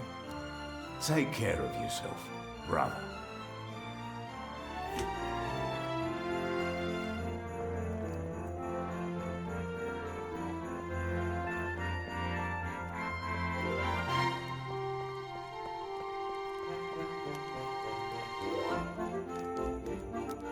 The knight doesn't seem to have legs anymore, but he does have 2 strong arms of stone that any golem would be happy to have.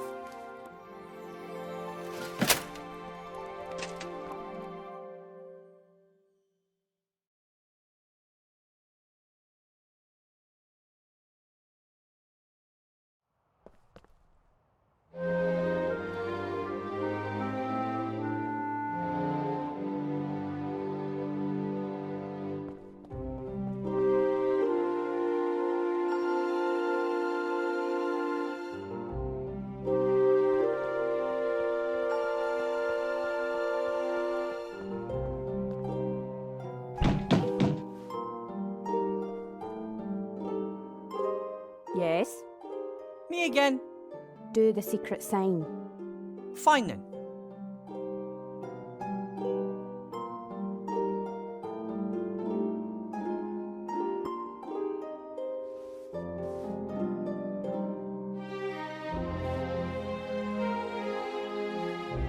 That wasn't right.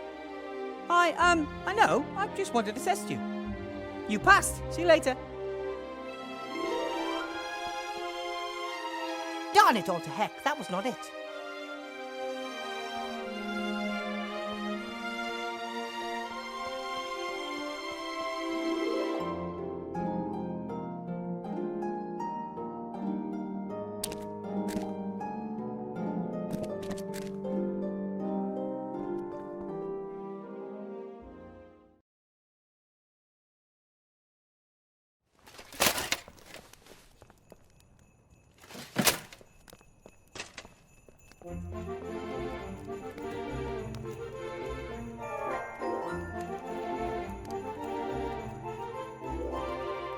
Hello?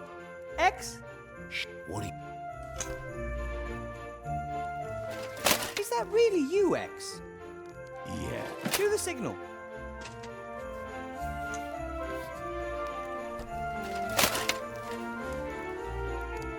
Okay, then.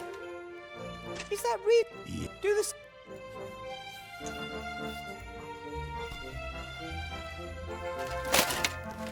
Okay, then. Well.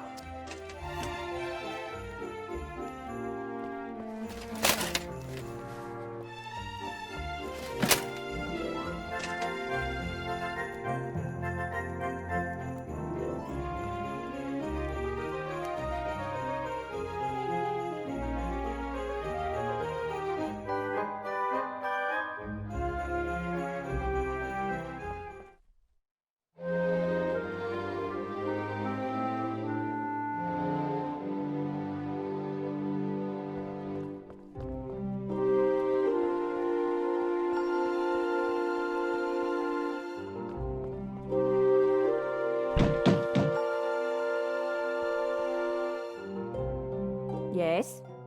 Me again. Do the secret sign. Fine then.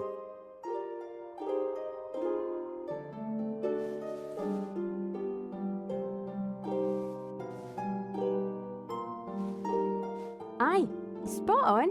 I guess you really are one of us. That's what I told you.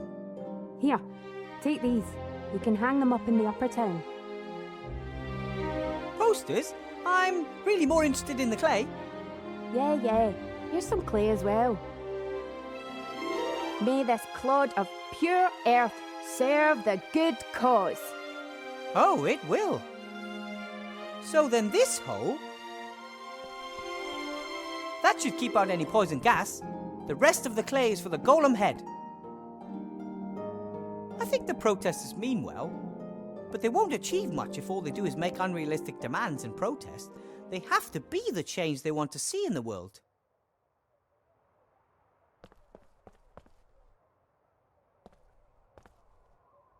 Usually citizens, paper, wood, everything's here, except for someone looking to warm up.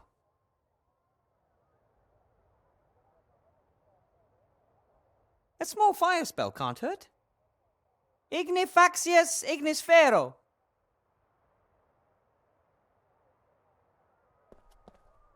The water in the bucket's frozen to ice. The water in the...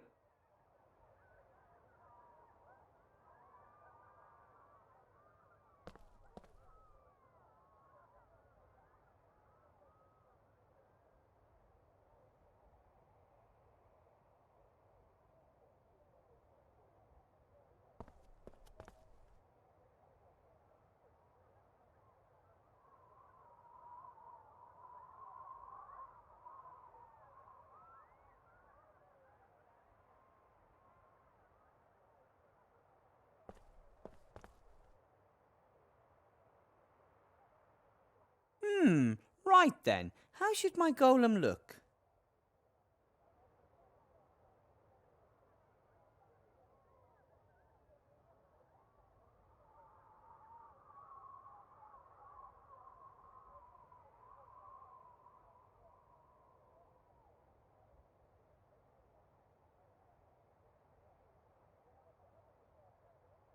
Oh yeah, that's the way I like it. Do it!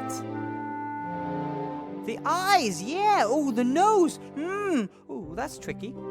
And of course, not to forget the mouth opening. That's it. Perfect.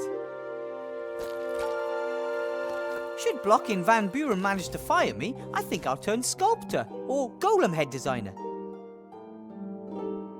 The fire is warm and bright, a welcome respite on a cold night.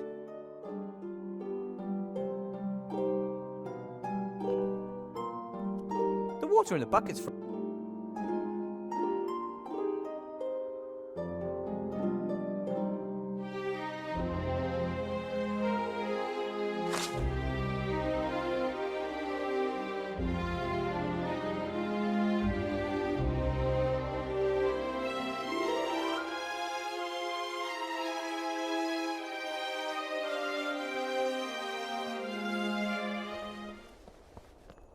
It looks like Bill's delivery's finally arrived.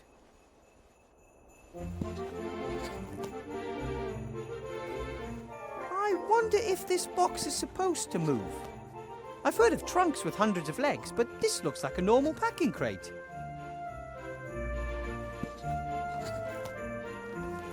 Oi, what are you doing? This crate is moving. That's all right. That's... Stop him! Stop! Stay put! Outrageous! Just you wait. You're gonna have to wait a hell of a long time for your gold. What was that? Absolute bonkers. Hello, Bill. Wilbur.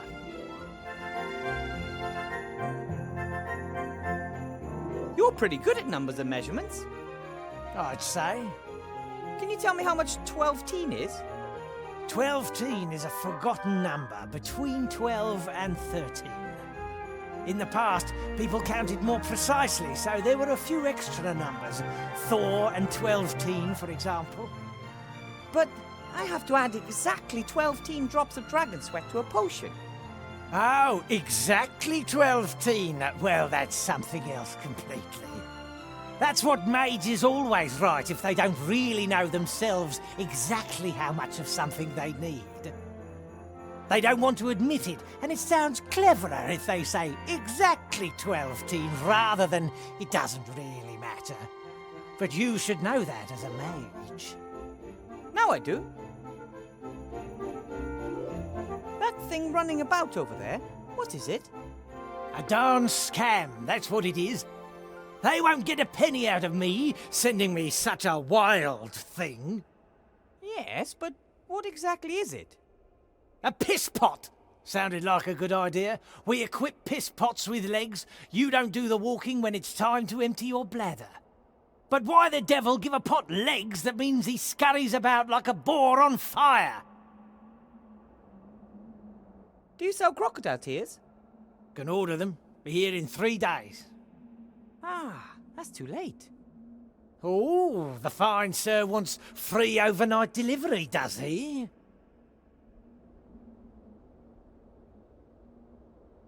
Do you sell dragon sweat? Dragon sweat? That's very expensive. I was afraid of that, but I need it badly. I mean expensive like, I'll give you half of my kingdom and my prettiest daughter. Even you can't afford that. Too bad. Do you sell crocodile? Can order them. Ah. Oh. I have to be going, Bill. See you next time. See ya.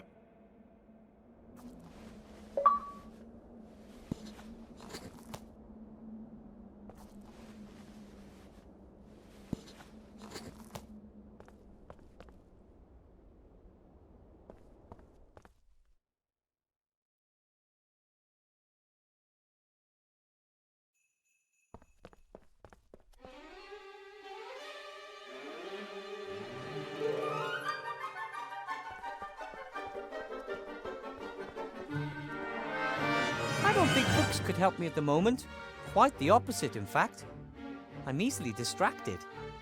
I should actually do something productive, or sleep maybe. But instead I just read a book or play a game.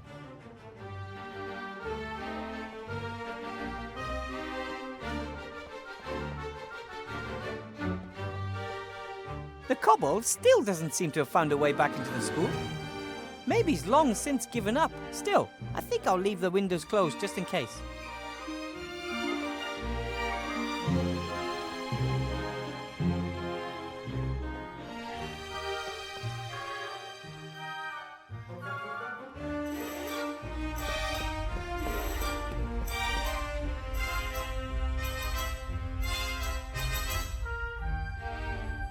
Maybe I can train the plant not to eat the students.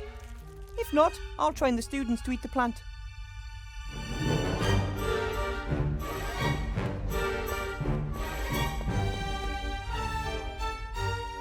Should be easy to find enough soot for the ink here.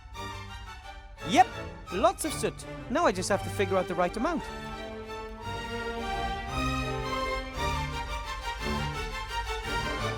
If I have to mix some magic ink, this is certainly the best place to do it.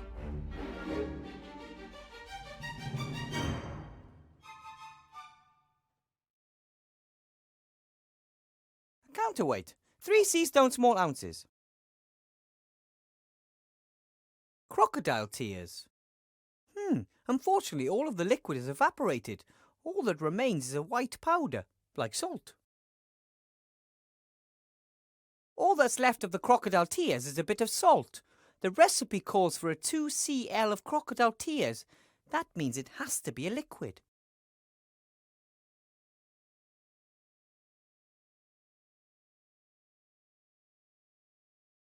No, water may be part of crocodile tears, but it's not an ingredient in the potion itself.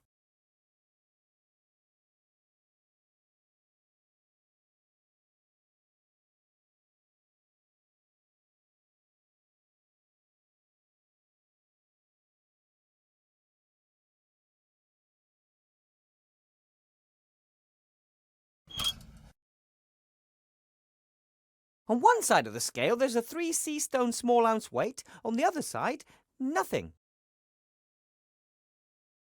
Ah, excellent. I can mix the ink in this pot.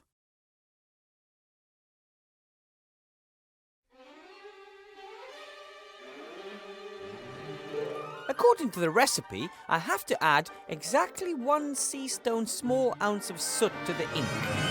And I'm not sure that this is 1 sea stone small ounce.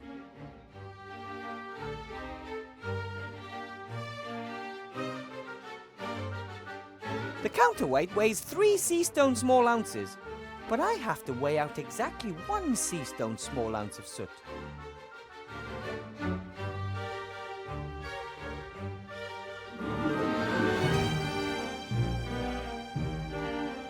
The counterweight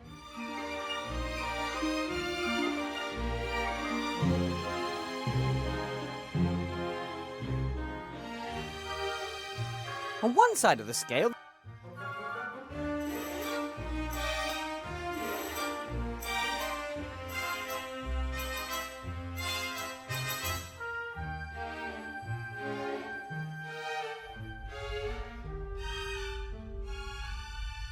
I feel really worn down today.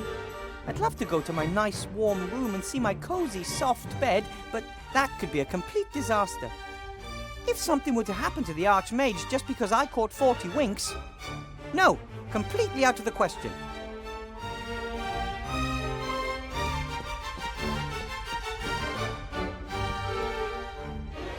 As soon as I have time, I might see if some of these books actually belong in the library. Then again, I'd say they're more likely notes from former teachers and learning materials. And what's this? Oh, a class photograph. For a while, photography was very fashionable. A sorcerer unveiled these little devices which could take detailed pictures of the real world. However, it turned out that small demons inside the cameras were responsible for painting the pictures. They stole a piece of soul from those photographed. Photography quickly went out of fashion.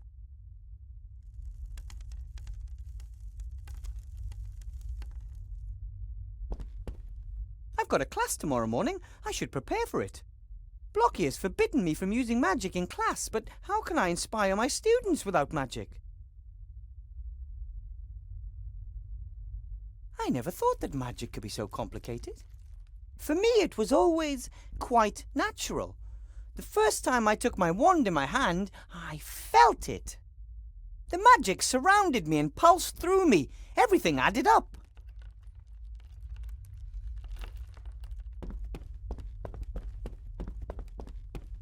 I'm not sure who that is, or what. Maybe it was a pupil who asked their teacher too many difficult questions, imprisoned there as a warning to others. Probably very effective, but not exactly motivating.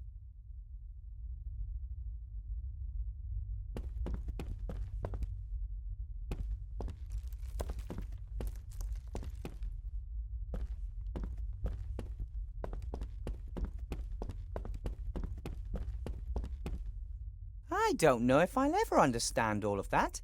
I never studied it. For me, magic was just there.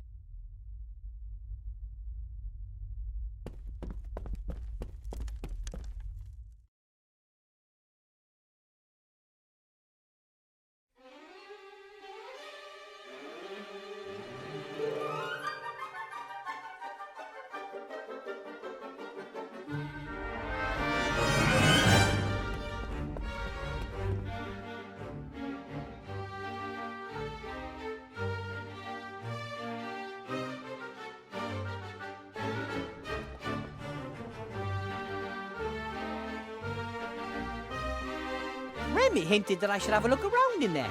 Something about the headmaster isn't quite right, that's for sure. The door's bound to be locked. Wonder if I can crack it. The door handles look like stupid ears. That was either a coincidence or a silly designer. Boy, I heard that. You can talk. And hear. And who are you calling stupid?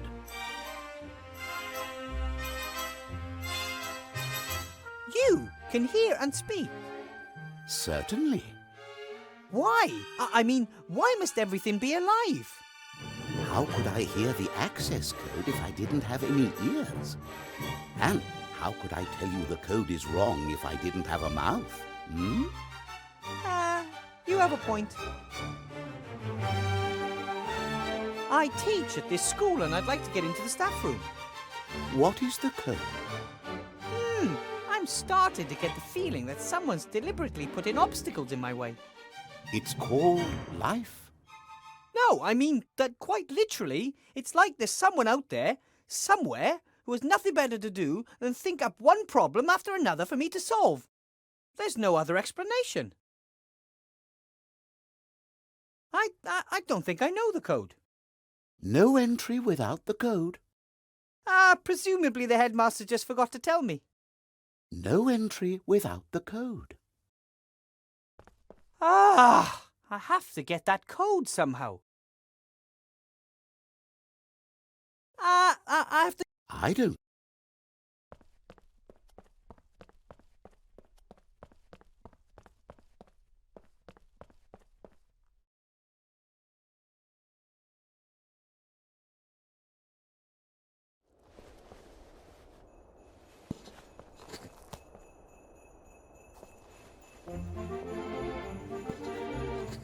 Oh, there's a piece of paper in the crate. Delivery note. Better World Ironworks. 1 piss pot model carefree. 4 pieces of gold. Better World Ironworks. Never heard of it. Lots of new companies sprung up after the war.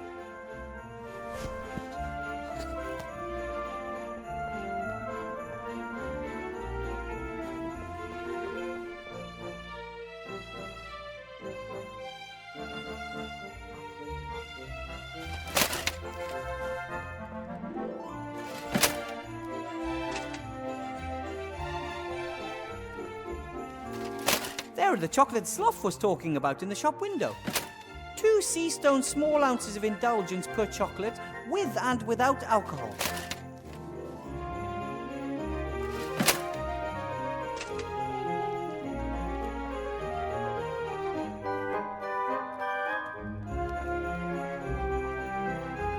The lookout is reporting unfairly and someone has glued these...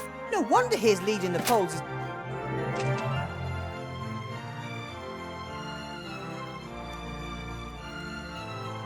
One of the first clues that demons were in the cameras, a number of the students in this photo look more than odd. The graduating class of 1462 is written in ornate script above the image. I don't think the general public would be interested in an old Major's class photo.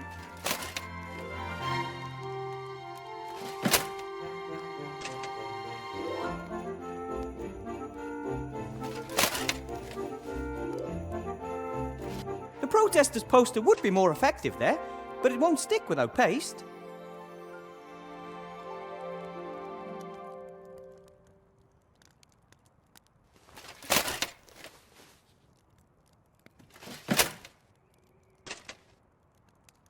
What can I do?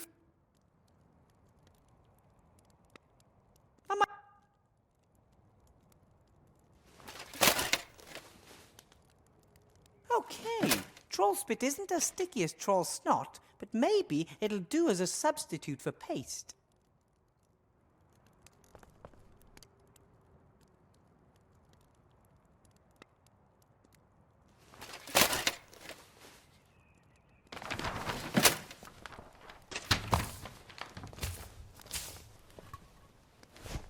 So...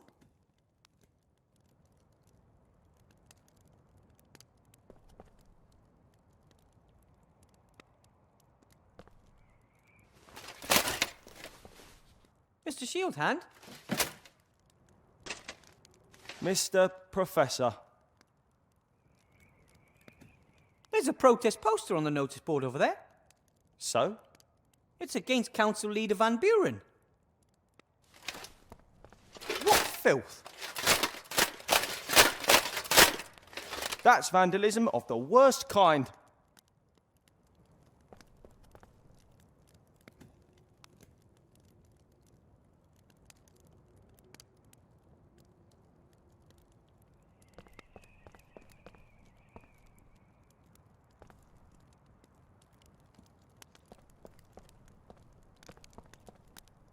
The night doesn't seem to have...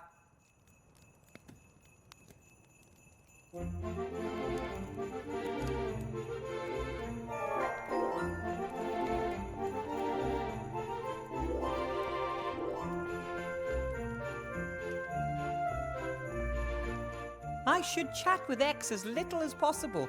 They could be watching us.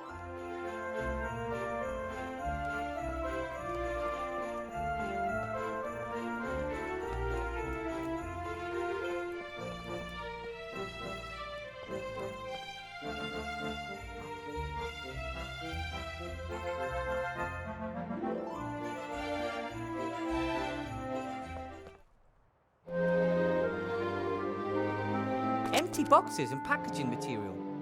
I can't see anything that in... Hey, what do we have here? Pretty good runner.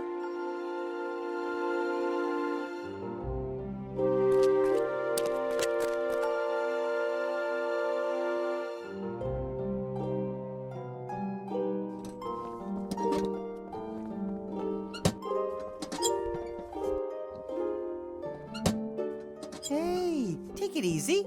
I mean you no harm. Don't jump. I'll stop here, okay? Why are you running away from me? I just want to talk to you.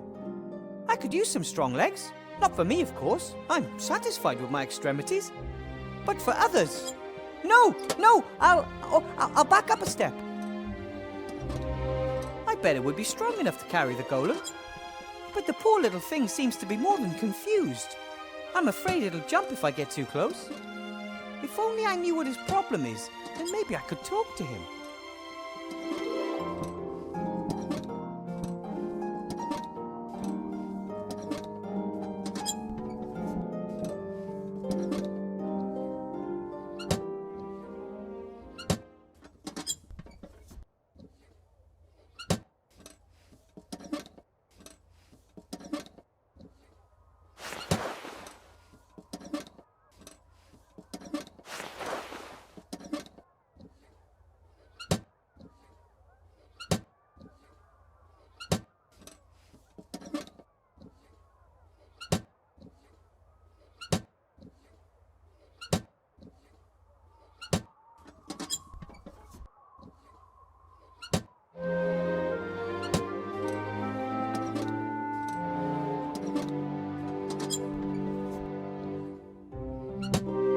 Different posters from the protesters.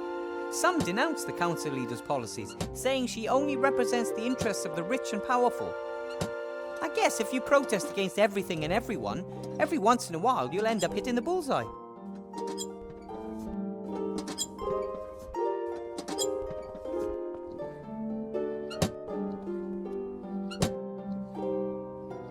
Hi, Timmy. What are you doing here? I want to know what's going on. All the rats have orders from my uncle except for me. I want to help too.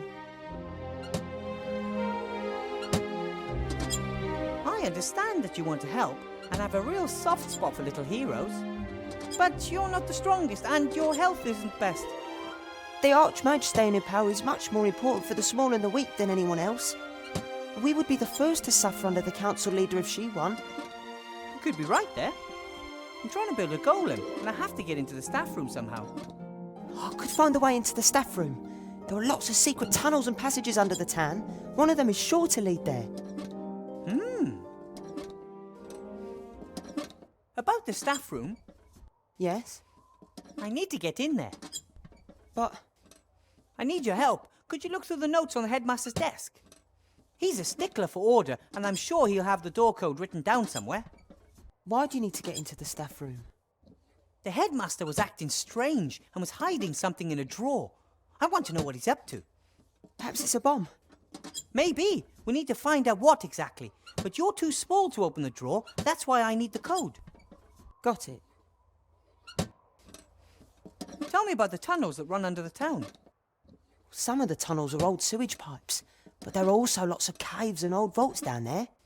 There are even some holes and crevices that rats don't dare crawl in. Some say there's a dark force. That sounds ominous. I've never seen anything myself, but I'm more worried about the zombies. They're spreading. Zombies in Seastone sewers? Yes, there are. But Uncle Remy says sooner or later an apprentice hero will go down into the sewage system and take on the zombies. When I first heard of you, they said you were very sick. I was often ill during the war, and hungry. We never had enough to eat until you came and helped us. Of course. Seemed like the thing to do. Not for everyone. Some people treat us like vermin. Some people don't like it that Uncle Remy works for the Archmage and gets paid for it. But he doesn't even keep the gold for himself. He shares it between the whole family. And it's a big family.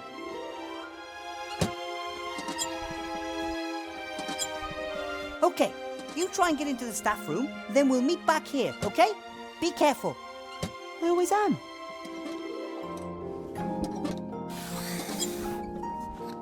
Hopefully that all goes well. Remy would never forgive me if something happened to Timmy, and I'd never, ever forgive myself.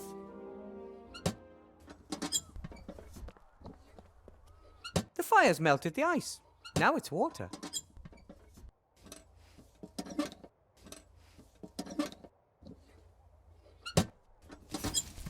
Filled to the 2 CL mark exactly.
All right, now 2 CL of water to the salt, and I have the right amount of crocodile tears. The concentration may be wrong, but I've never heard of that playing a role in alchemy. It's the amount that counts, the amount the thing. 2 CL of crocodile tears. Looks good.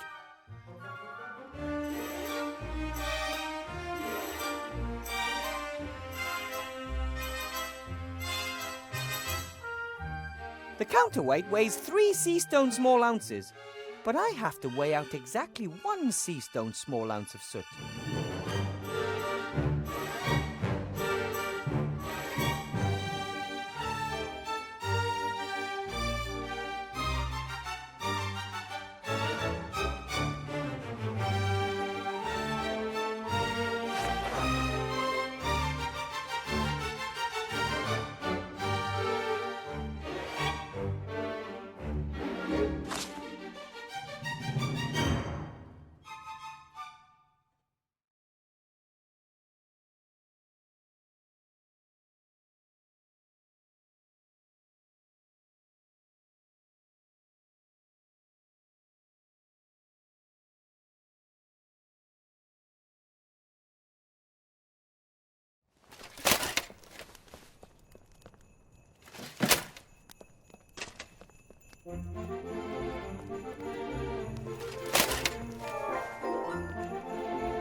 I should chat with X's.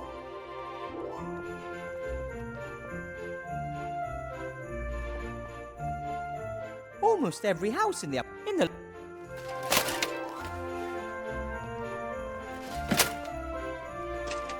The lookout is reporting unfairly, and no one.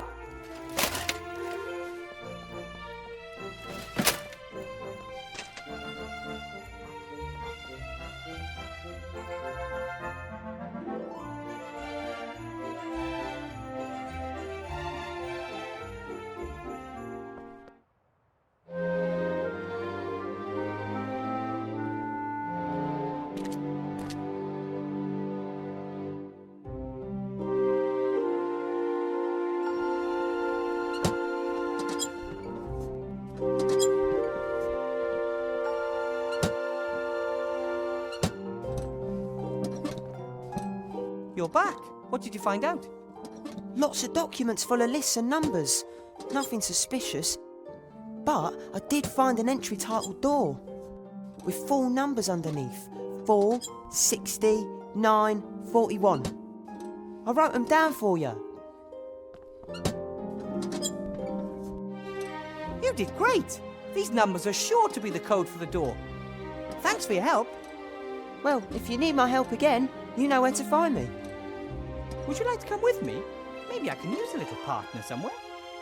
Wow! Yes, please!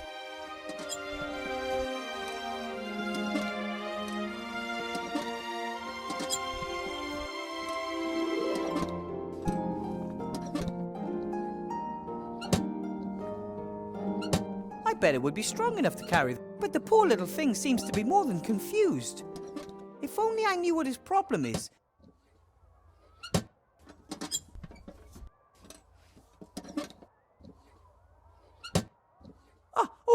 I can feel Timmy in my hat. Tickles a bit.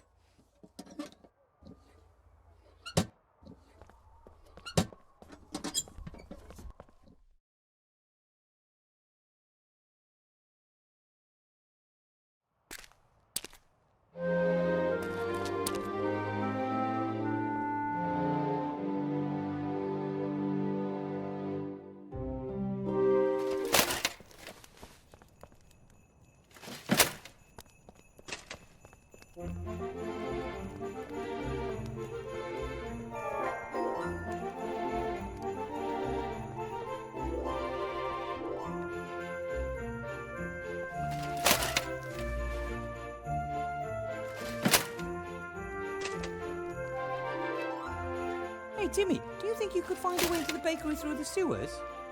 Of course I can. And maybe you could borrow chocolate? No, but I could steal one. I don't know. I don't want to incite you into doing something illegal. It's not against the law for rats to steal food. It's expected of us. Really? Have you ever heard of a rat being thrown into jail for food theft? Ah, true. Off you go then. Hopefully it'll work.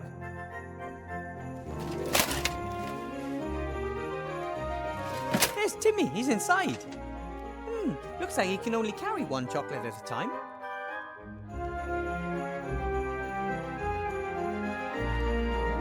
A red one. He understood me. He has the red wrapped chocolate and is heading up. What's he up to now?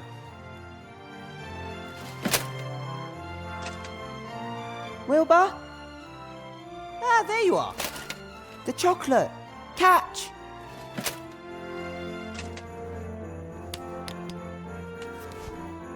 Now it's your turn. No need.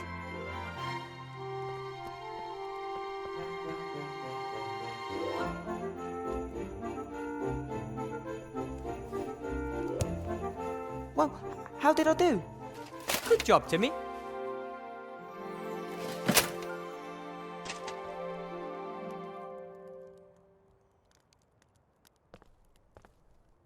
I think we could use another chocolate. A blue one this time. Okay.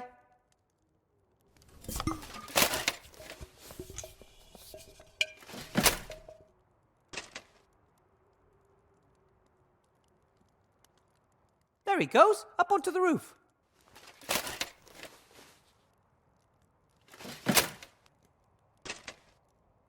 Catch!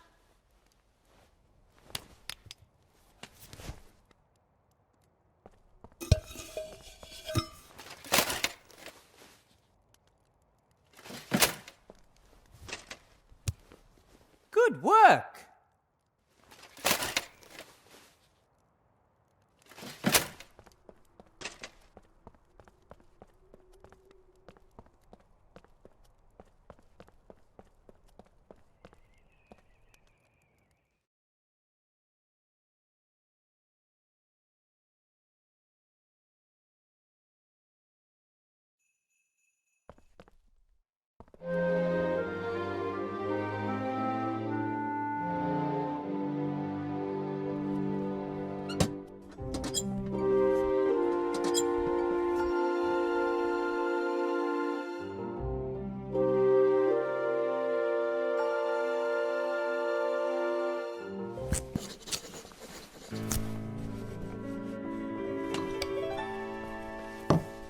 Hello, Blout. Wilbur! Psst, Blout. What did you want to tell me? I won't say. You're whispering again. If we talk now, does Sloth hear us? Oh, just stop whispering behind my back, all right? Okay, sorry. Want non-alcoholic drink as apology? Oh, no. You might have tricked me with alcohol once, but never again. So Blout got you plastered? Sloth get exhausted from itsy-bitsy symbol of alcohol. Sloth like little girl with pigtails. I have alcohol intolerance, or perhaps an allergy. What did you want to tell me, Blout? No, Sloth eavesdropping. I say nothing while Sloth listening. Huh. I'm not going anywhere. Bye, Blout. Bye. Hello, Sloth. Ah, Wilbur. Look, I got you a chocolate. Ah, well, the thought was there, but those are the wrong ones. The red ones contain alcohol. Alcohol makes Sloth tired. I'm afraid that's true. I only eat the blue ones without alcohol. Oh, well, I meant well. Look, I got you a chocolate. Oh, that's fantastic. Thank you.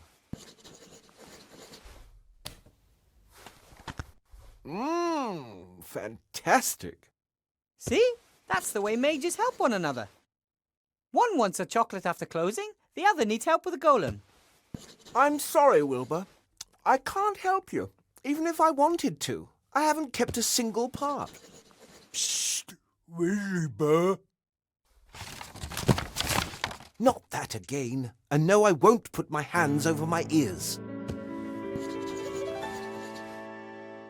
Here, another one of your favourite chocolates. Oh, you're a real friend.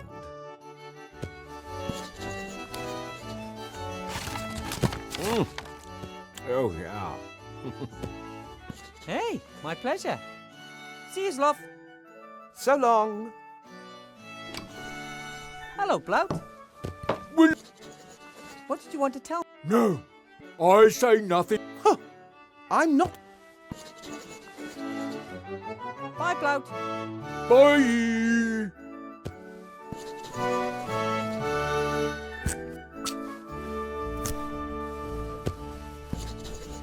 Look, I got you a chocolate. Ah, well, the thought... Oh. I'm afraid... Oh, well.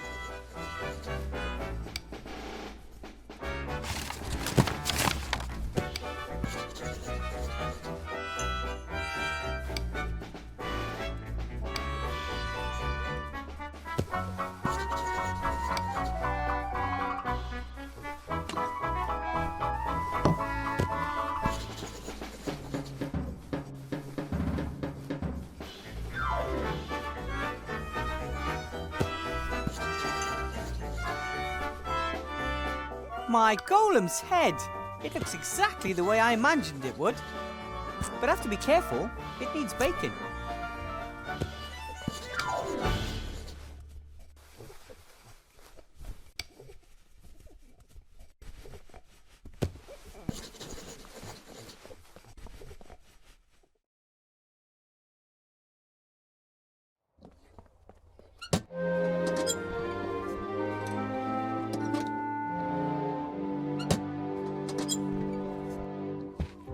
I'm pretty sure that clay sculptures aren't usually baked this way. But hey, this is innovation.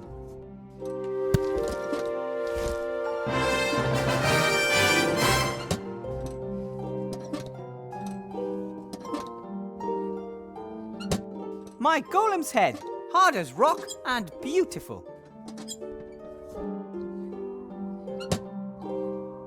A nickel-plated 2-inch.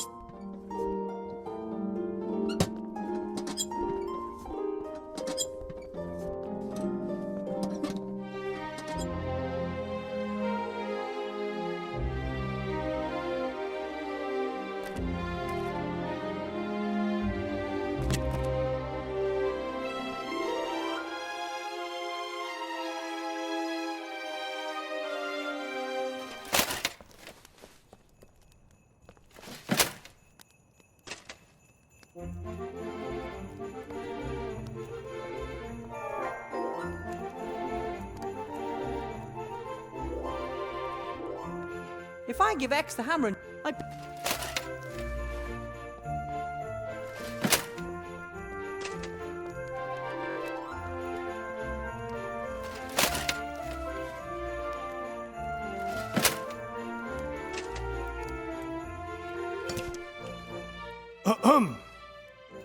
I hope you're not about to damage town property. Me? Perish the thought. That's good. Otherwise, I'd have to get up, go all the way over to where you are, and arrest you. Let's spare ourselves both the trouble, shall we?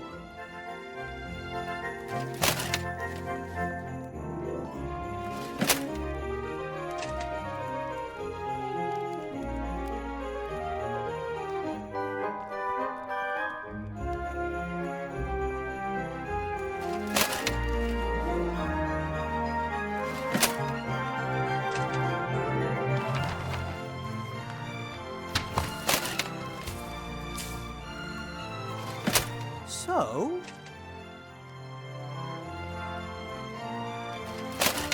Mr. Shield.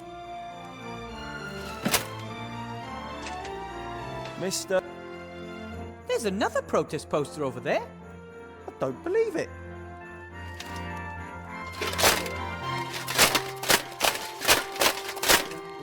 Who in the upper town could be working with those dirty protesters?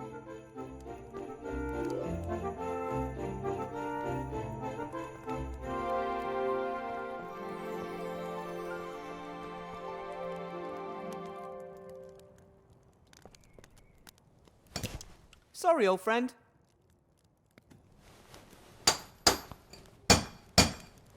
Oh, he still looks ready to fight.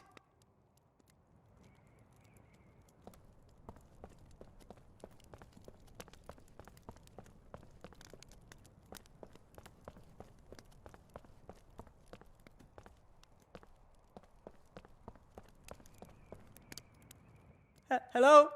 X? Shh. What do you want? Here's your chisel back. Have you found the matching hammer? Found and tested. Lovely. Then I'll be out of here tonight. Well then, I have to be going. Take care of yourself, brother.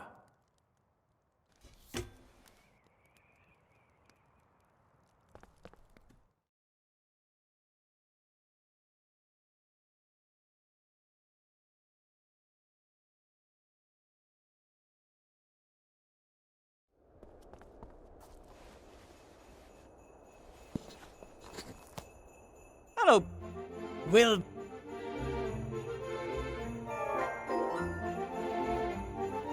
What are these Better World Ironworks? They're those darn crooks what sold me this useless piss pot. Those do-gooders. Do-gooders? Yes. They collected swords, armour, and all that stuff after the war. Plough blades from swords, piss pots from helmets, that kind of rubbish. You mean this piss pot was once some soldier's helmet? Could have belonged to a general for all I care. Now it's a piss pot on the run. Ah, a soldier's helmet converted into a piss pot with legs. No wonder he doesn't like it. Do you sell dragon sweat? Dragon sweat? That's very expensive. I was afraid of that, but I need it badly.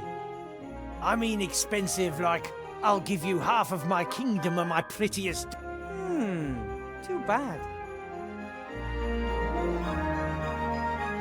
I have to be going, Bill. See you next time. See ya.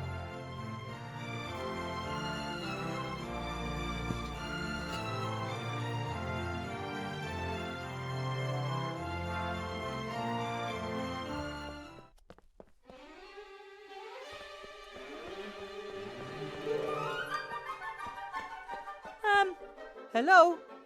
What is the access code? The code is 46941. Correct. Then shouldn't you be opening right about now?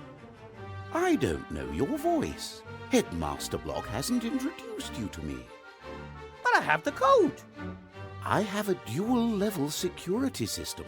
The correct code must be delivered in the voice of a teacher whom I know. That would have been too easy.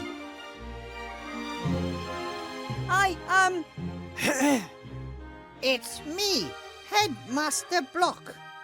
I may not have the power of sight, but I do have an exceptional pair of ears. You are not Headmaster Block.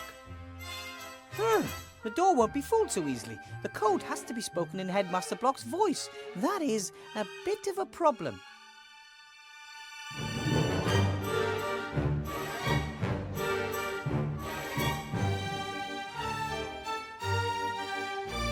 In principle, they belong together. It's just that the torso in between is missing. My golem's head! Harder!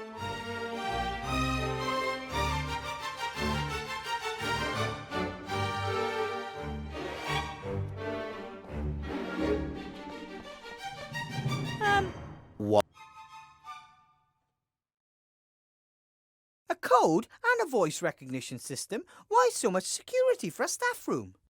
We are in a school for magic. The pupils have ingenuity and astounding abilities at their disposal. If a pupil were to brew a potion and change themselves into a teacher, they still wouldn't have the code. And if someone happens to have the code but isn't a teacher, they still cannot enter. But I am a teacher. If you were a teacher at this school, Headmaster Block would have introduced you to me. I guess he didn't think it was necessary. I have to go. I have something to do down in the town. I don't care.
Headmaster Block? Yes. Apparently, it's not enough to just know the staff room door code. You have to have been introduced to the door too. Correct. The door knows by means of the voice who has access and who doesn't. And who has access? At the moment, only me.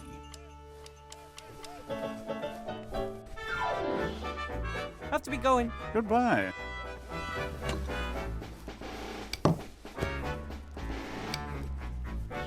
What can I...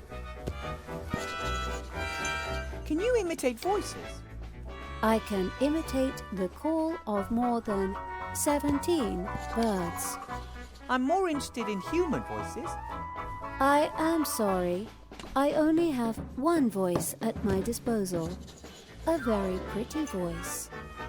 Oh, of course. I can, however, record speech.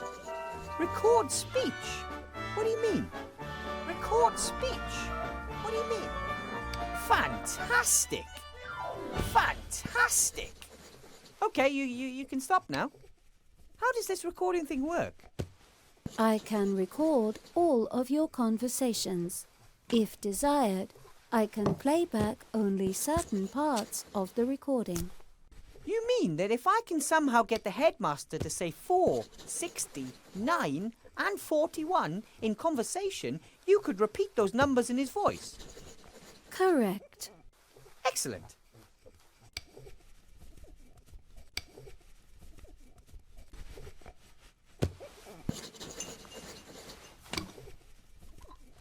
And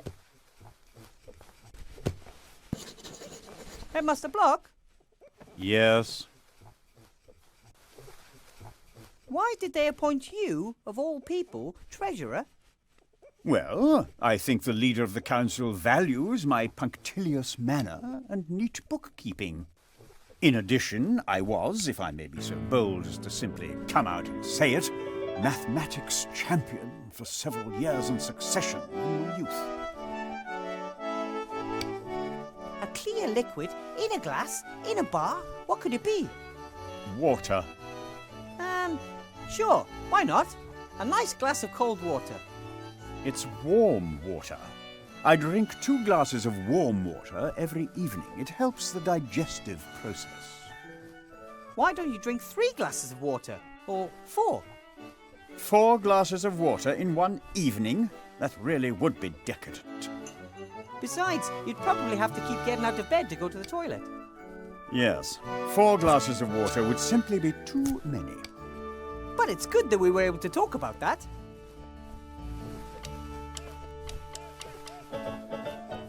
This photograph of a school class was in the wrong cupboard. I'd like to file it away correctly, but I don't know where. Show me that. The year is written boldly and clearly. 1462. 62?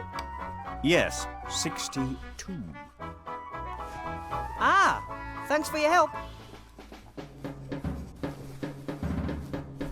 Would you please say the word 9, Headmaster Block? No, why should I? Just because? Professor Weathervane, it may be that you pass your evenings with silliness, but I prefer to be productive in the twilight hours. Of course. Forgive me.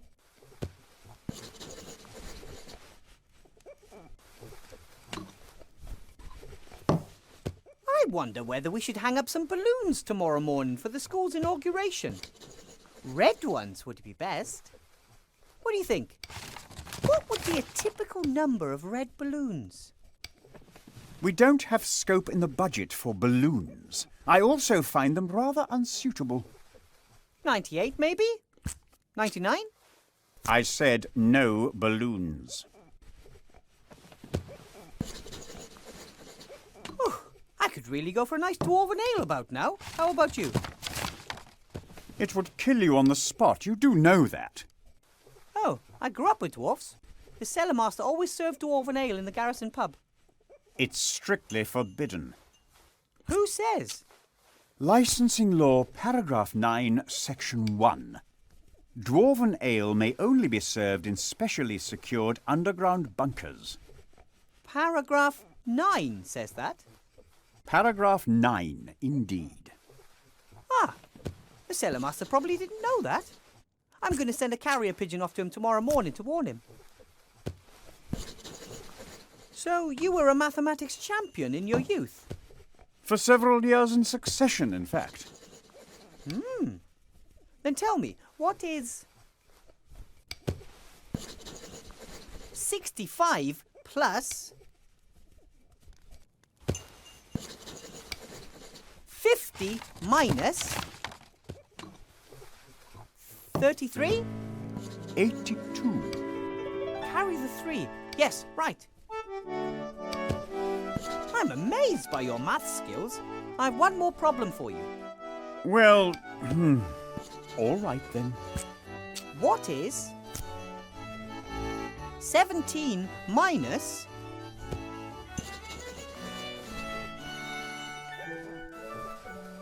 27 plus 47? 37. Yes. I'm amazed by your... Well... What is 37 plus 23 minus 47? 13. Yes, that's what I get too. Have to be go. Goodbye. What can I do for you? 4, 60, 9, and 41 are the numbers we need. Which ones do we have? 4, 60, 9. That's all. We're almost there. 4, 60, 9, and 41 are the numbers we need. Which ones do we have? 4. We're all. I might. And Headmaster Block. Yeah. I'm amazed. Well, What is 65 plus 23 minus 47? 41. Are you sure? I get 40. 41, without a doubt.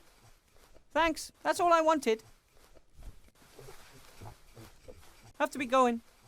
Goodbye.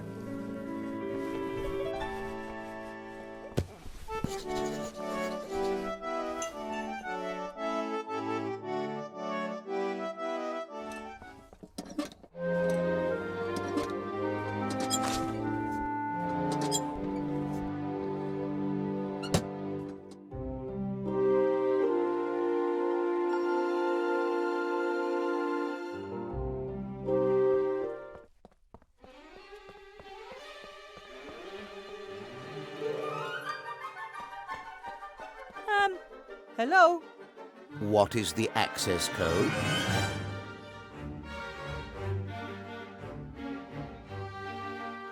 Ahem! Would you please let me and Headmaster Block in?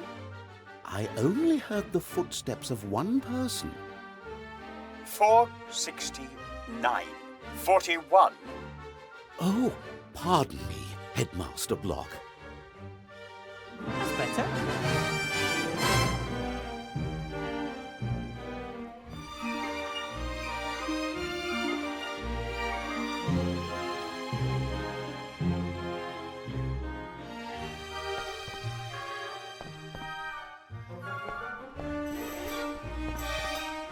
It's, 12:33.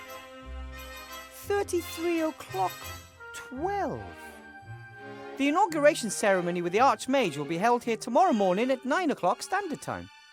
That would be 87 minus 12 in the morning and...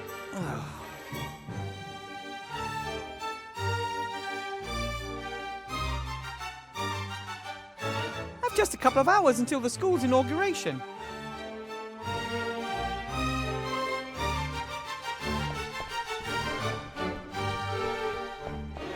That must be the rat hole Timmy used to get in. I didn't even notice it this afternoon.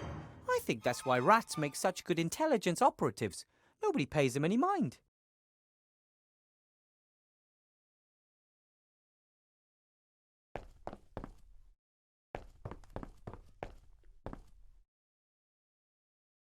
Right then. Blocky was fiddling with this straw when I surprised him. A small bottle. What's this? A letter. Dear Council Leader Van Buren, rest assured of my fullest support during the election campaign. Nevertheless, as headmaster, it is my duty to point Article 47, Paragraph 6 of the school rules out to you. Advertising of any form is prohibited in the school, and I must insist that the entire campus be left out of the electoral campaign. And now, the final inventory list for the ground floor of the school. Then there's a list of all sorts of objects, although it appears Headmaster Block isn't quite finished yet. I'm impressed. The headmaster forbids advertising in school, even if it is for Van Buren's campaign. Law and order seem more important to him than personal benefit. And yet he tries to badger me out of the school. Strange.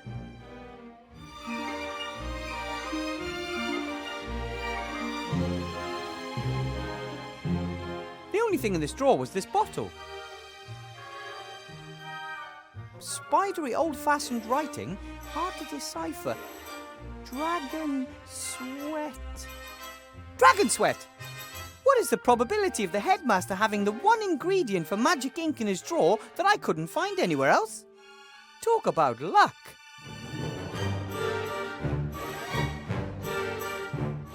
I was expecting to find something here that would interest Remy. Instead, no bomb, no plan of attack, nothing.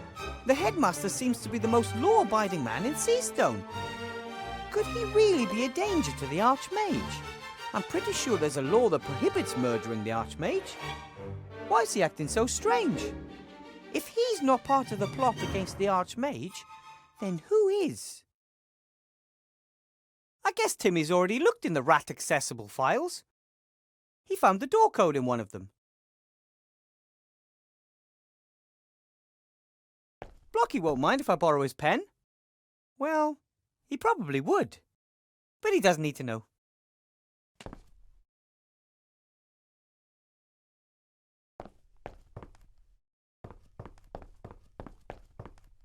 I'm not sure I'd enjoy flying on a broom like that. I'm a little afraid of heights, and when I look at the handle, I can't imagine that it'd be comfortable to sit on.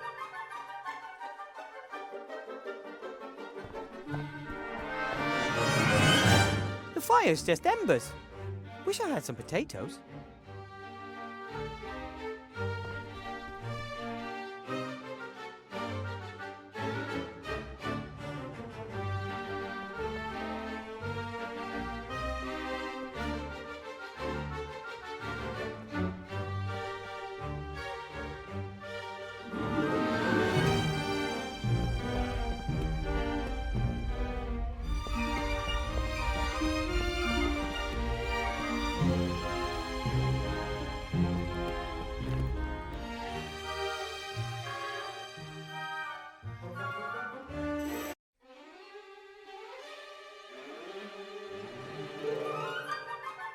Well, I'll add exactly 12 drops of dragon sweat to the pot. And done!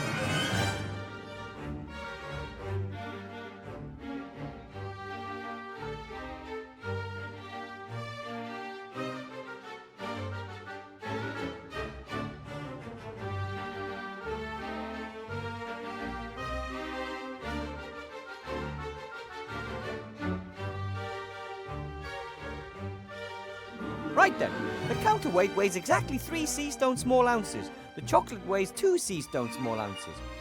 That means that when the weight is exactly the same on both sides, I'll have added exactly 1 sea stone small ounce to the pan. And that would be the case right now.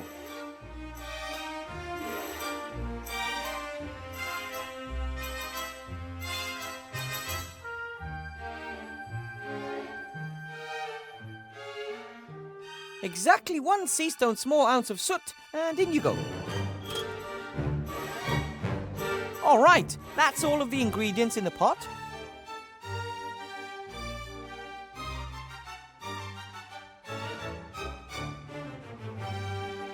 Now to give it a little stir. Ta-da! Magic ink.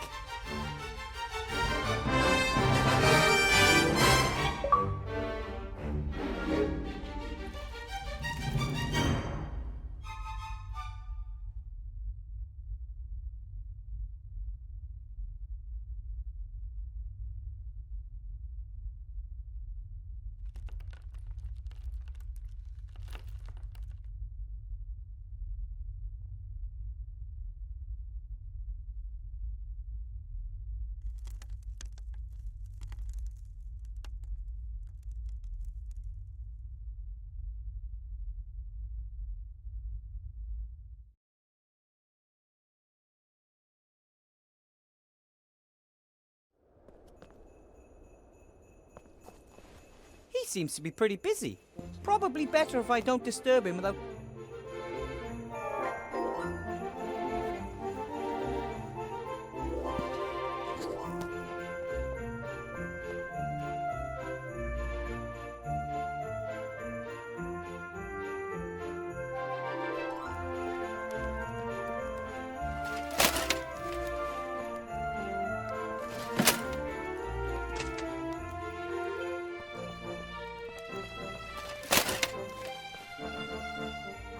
should chat with X as little.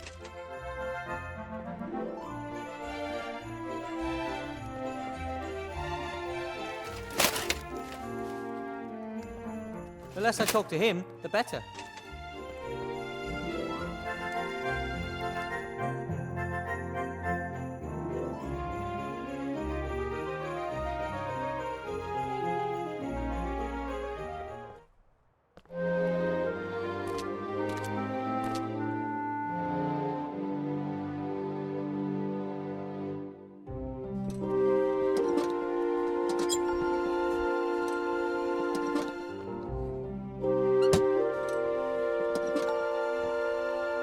Don't jump!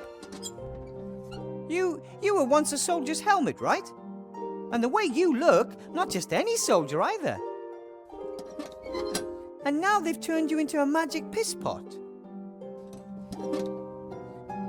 That's a shitty job.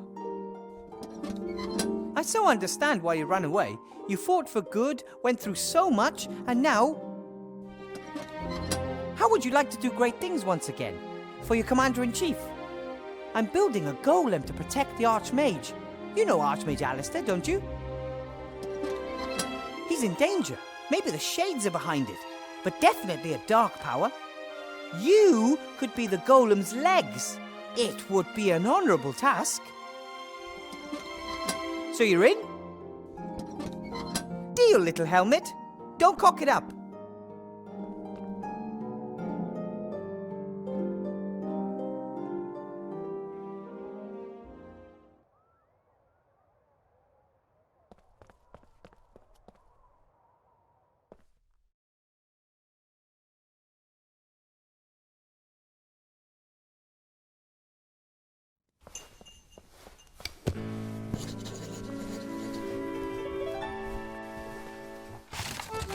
Hello, Blout.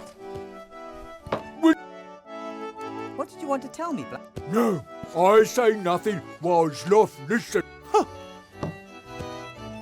Bye. Bye.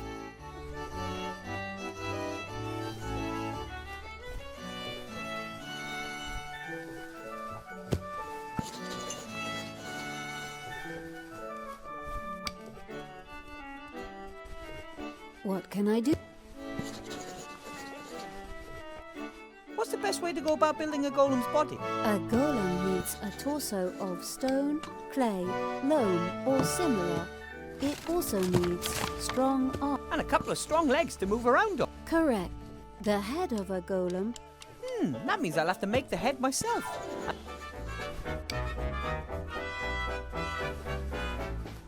I might have some more questions for you later. And up.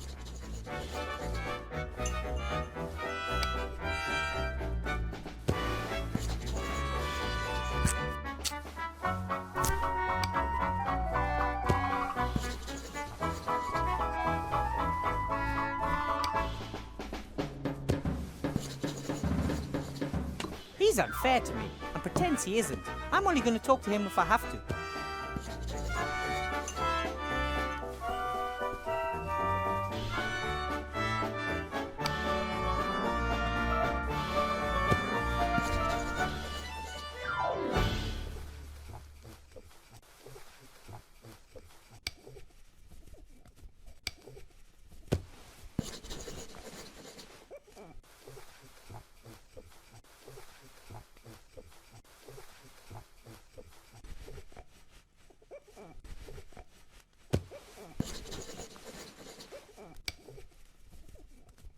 Right then, what do I need to write on the piece of paper to bring the golem to life?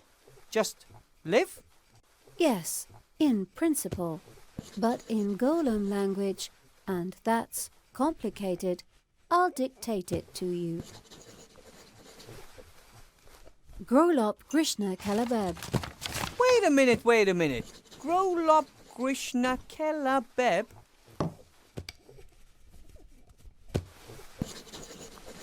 Those were a lot of words for a simple live. Bringing dead material to life requires precise instructions. Sounds logical, so what now? Once the golem is complete, you can put the piece of paper in its mouth. But not before. Bringing half-finished golems to life is strongly discouraged.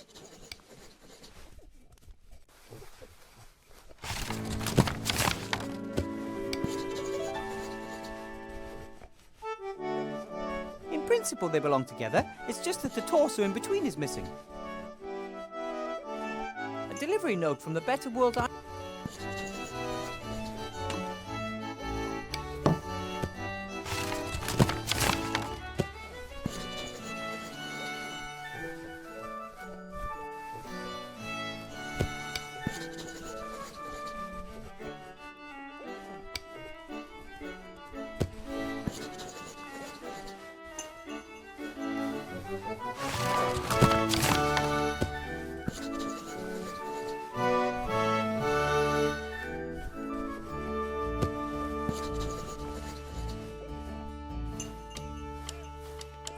I'm not happy that they're stopping our guests from reaching us, and many of their demands are much too far-reaching.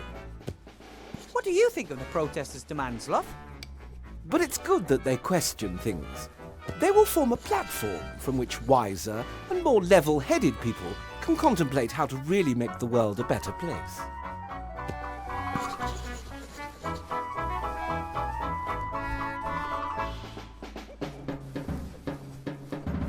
I'm sure you don't like the protesters, right, Blout? Oh, loonies. Dangerous loonies. What do you mean, dangerous? Want make everything different. Everything new. But everything better before. Blout not want things changed and want everything be like before again. Ah, right.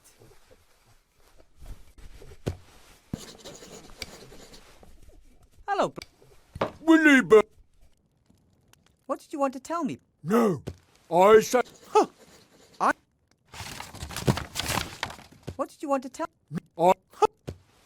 Bye, Blout. Bye.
The lookout is reporting unfairly, and no wonder his leader...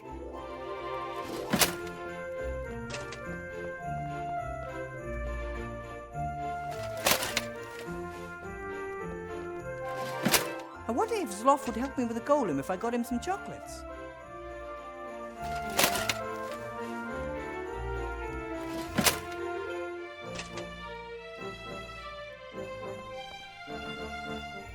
I think we need another chocolate. No problem. Which colour?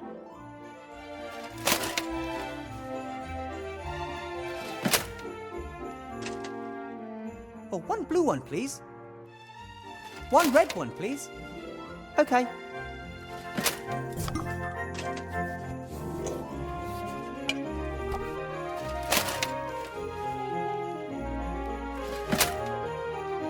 There he goes, up onto the roof.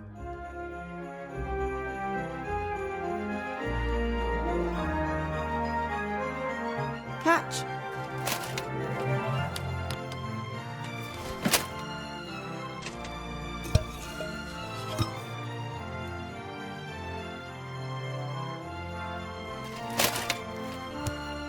Good work.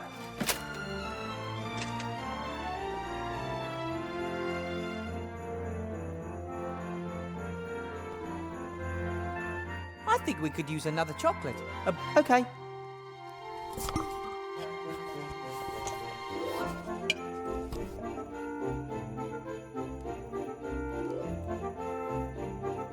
There he goes, up on top.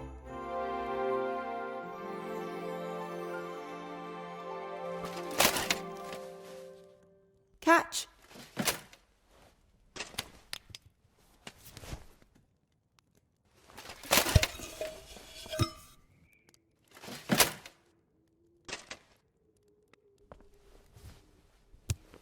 Good.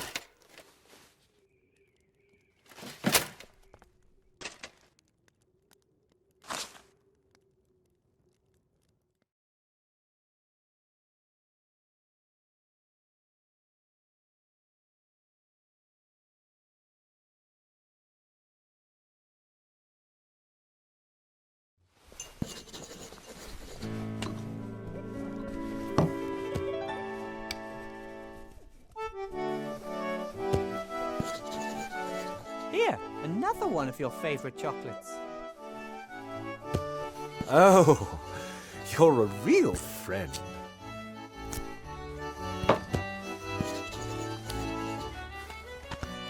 Oh, yeah. Hey, my pleasure. Hello, Blout. Wilbur! What did you want to tell me? No, I... Bye, Blout. Bye!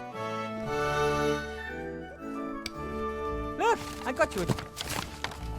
Ah, well, the thought was there, but those are the wrong ones. Oh? I'm afraid... Oh, well.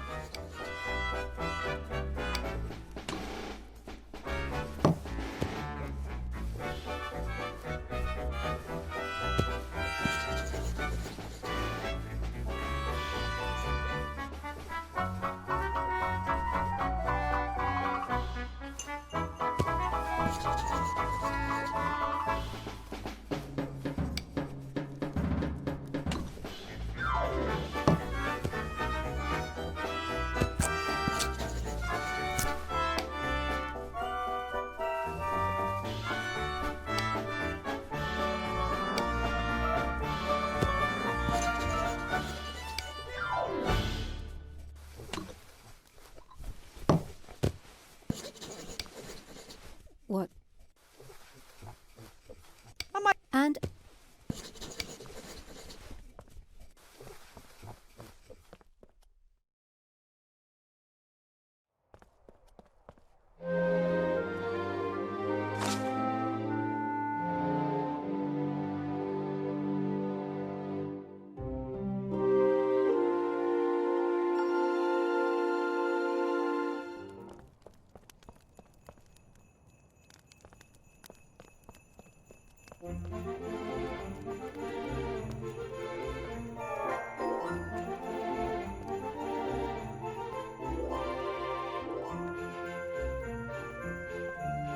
I think we could use another chocolate.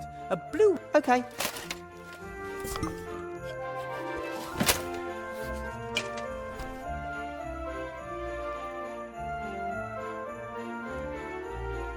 There he goes, up on...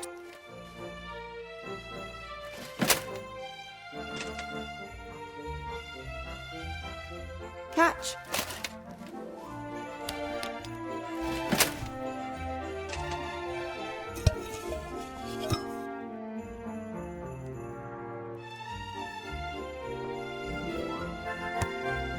Good work.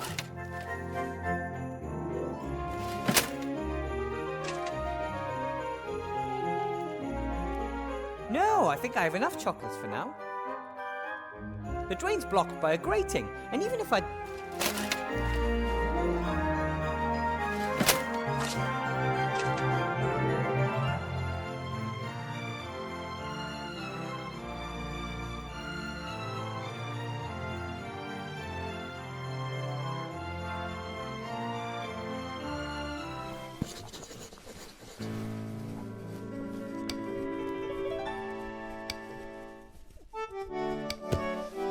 Right, I'll just swap the blue and red wrappers. Done. chocolate without alcohol is now wrapped in the red paper, and the one with alcohol is wrapped in the blue.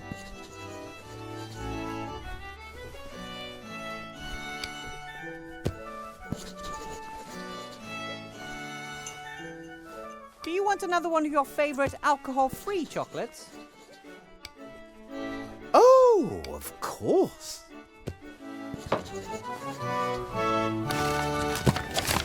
Oops. Ooh, ouch. Sloth KO. Very clever plan, Wilbur.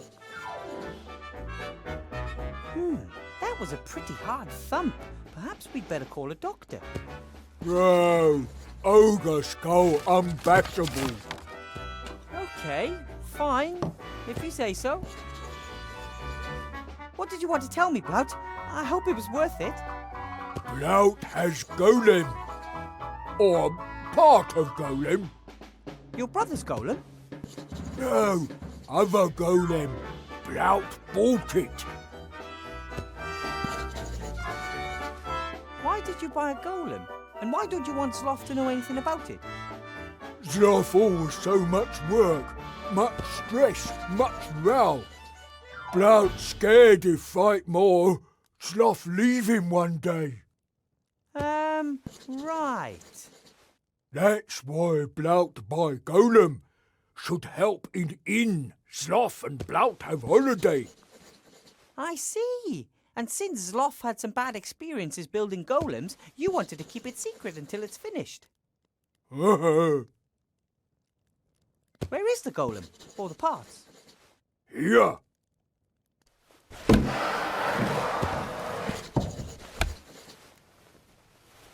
It's broken. Yes, I see that. Blout buy more parts, then shout at until golem come alive. I don't think that will work.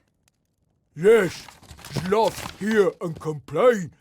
Blout should not play with magic thingies.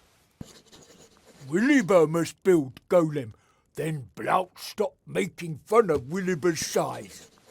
But you've never made fun of my size. Wilbur so small, mice call him dwarf. Blout not say again if Wilbur help. Okay, fine. How about this? I'll help you out and build the golem, but it's mine until the election, and I can do what I want with it. I'll bring it back after the election, and the golem can help you and Zloff here in the inn. Okay. Ooh, oh. What happened? Sloth sleepyhead. See you later, Blout.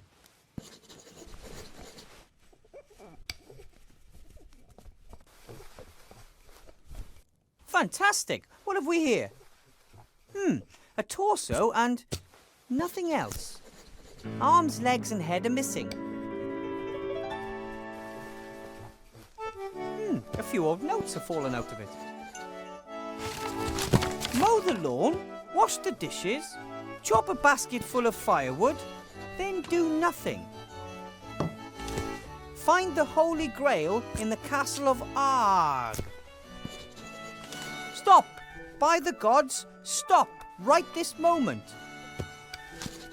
These must be old commands that someone put in the golem's mouth. The torso appears to be in good shape, except the fact that it's broken off at the hip. I'd say it's made of some kind of stone. Looks pretty heavy, even though it's hollow. I guess it's best if I leave it lying where it is and then add the missing pieces here.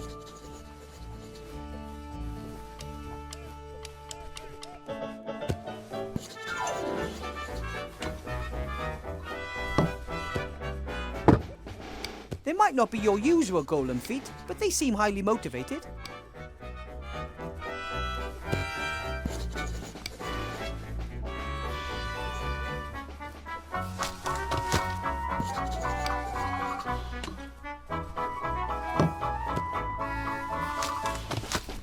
And now the golem's body is finished. All that is missing is the spell written with magic ink for its mouth. My first homemade golem. Looks cracking. All I have to do now is put a spell written in magic ink in its mouth to bring it to life.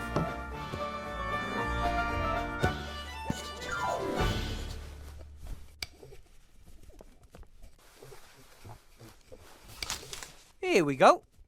Blout, it's time. Do you want to watch? Time for what? What are you two up to? Wilbur build golem. Impossible. Come, you allowed not to. Right then. Live!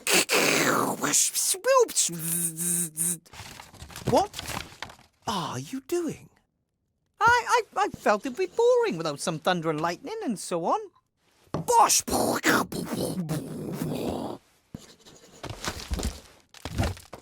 It's alive! Fantastic! Wilbur done it. A real golem! Help in. We have holidays. But first, remember, he's going to be the Archmage's bodyguard until the election. It's just too bad he can't speak. Unless, ooh, wait a minute. Can you write?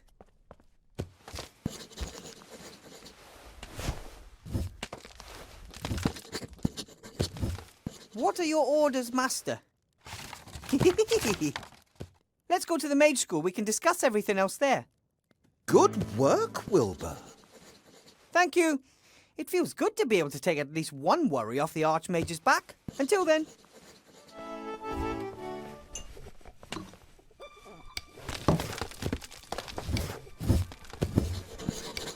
Mwah ha ha.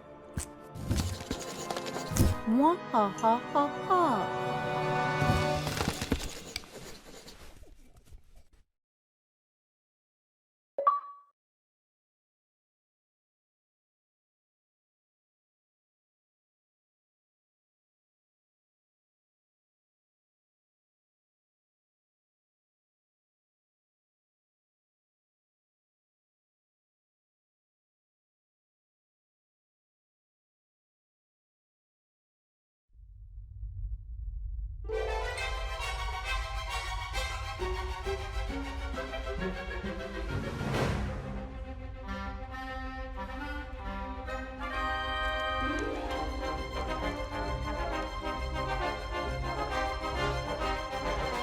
What's going on?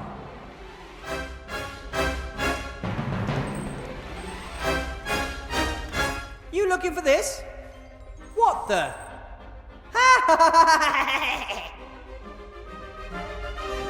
Oh, the Archmage spoke of an evil presence in the school, but I never thought that I was the presence. I was under your nose the whole time and you didn't even notice. Are you something like my evil self? I'm no petty sideshow conjurer.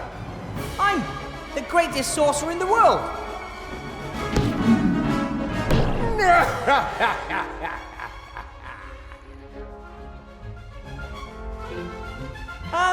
And you're... Mancus, the sorcerer, son of Archwitch Mortroka, shapeshifter and evil genius? Yes, I think we've met before, right? Last time we kicked you and your mother's fat butts, if I remember correctly. But not this time! The Alliance will break, and the Kingdom of Shadows will rise again, with me as its leader!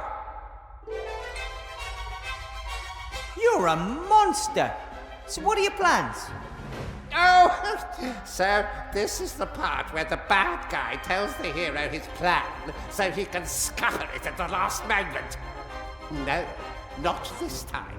Nothing is going to stop me killing the Archmage. You want to kill Alistair? You don't stand a chance. He's become more powerful than you can possibly imagine. I admit his magical powers are impressive. And he can sense my presence. As soon as I get within a few meters of him, he recognizes my evil intentions. But how are you... Oh. That's right. Not magical powers, young friend. Good old physical strength will be his end. One hit from a machine that is neither good nor evil. He won't even know what hit him. Ah! You, go on ahead. I'll follow soon.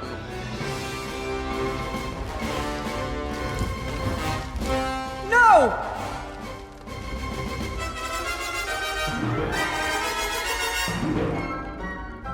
I have to admit, I'm a little impressed. How did you fool us like that?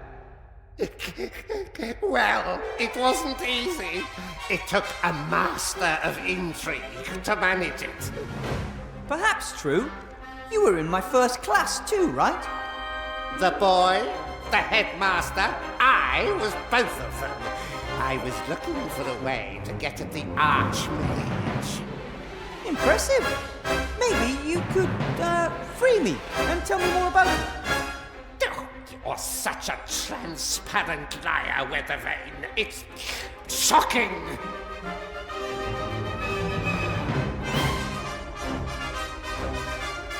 What did you do to my golem? He was supposed to clean the school. Well, it appears that your golem obeyed his true master's orders. But it's supposed to defend the Archmage. Why doesn't the pisspot do something?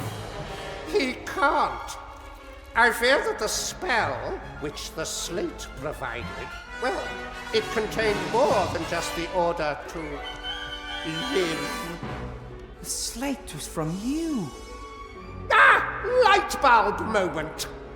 Just like the dragon's sweat, the only ingredient for the magic ink that you were not able to find. We encountered each other when I put the sweat into the desk drawer. Remember? Ha! I'm a teacher and a graduate mage. I demand that you release me immediately. Otherwise, what?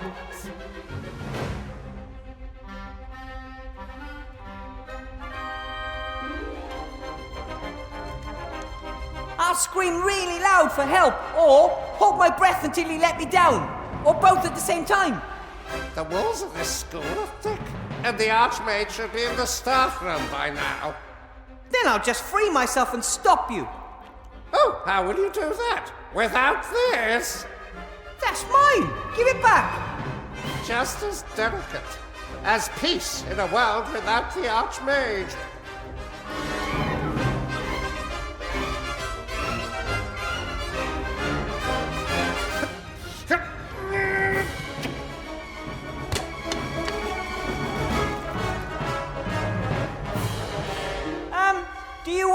Do you want to pretend that never happened? I mean, that was pretty embarrassing, right? The way you wanted to break that little thin wand and weren't able to. Remember? That one over there, you know, that skinny little wand on the floor, the really thin one that you couldn't break. That one. Nice one, Muscles.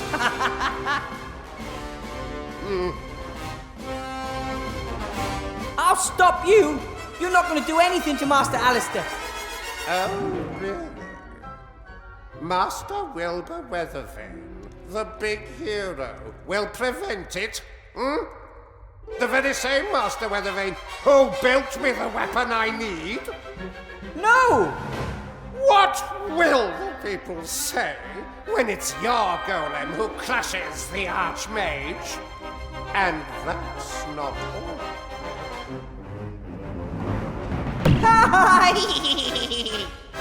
No!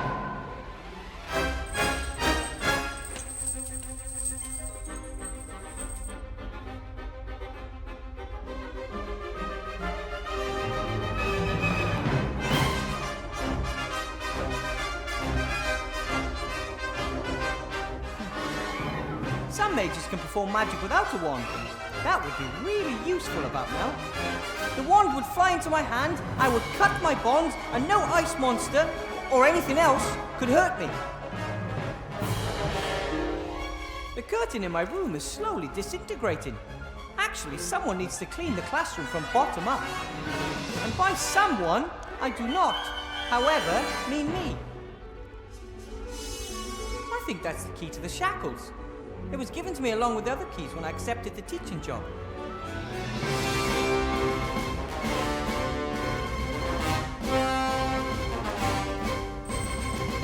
Just a little bit gnomes are optimists by nature when it comes to physical characteristics. But I'm afraid the key is still out of my reach.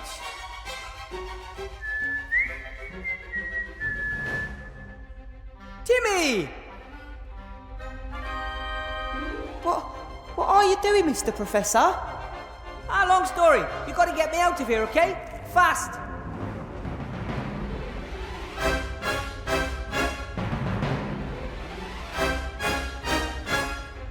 Okay, what do you want me to do? I really hope that it wasn't a student. And I hope I don't end up like that.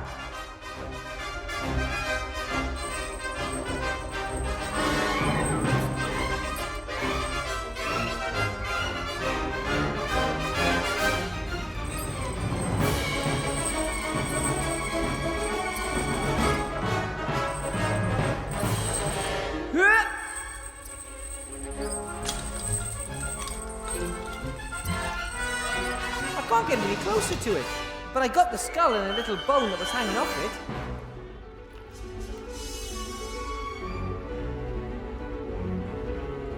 Hey, it makes much more sense when you look at it this way. No, it doesn't. Can you toss the wand up to me, Timmy? Looks heavy. Try!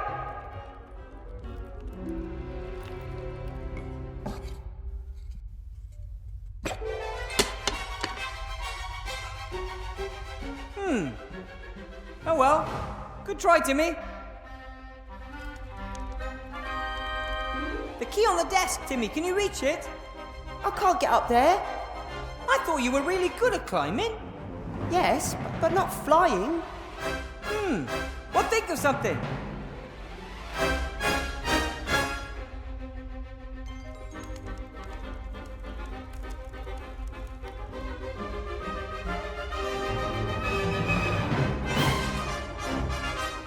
Hey, Timmy! I've got something for you. Catch!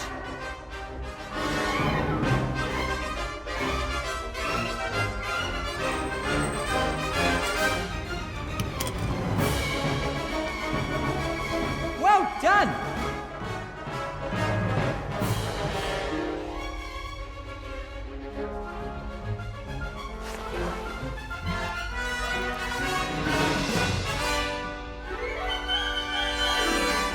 Somehow we need to get Timmy onto the desk. You're doing a great job, Timmy. Keep it up.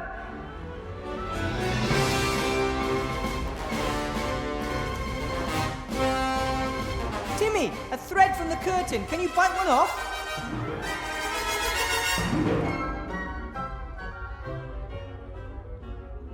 Very good. Knot the thread to the hook, please. Excellent. A grappling hook. Can you use the grappling hook to climb onto the desk, Timmy?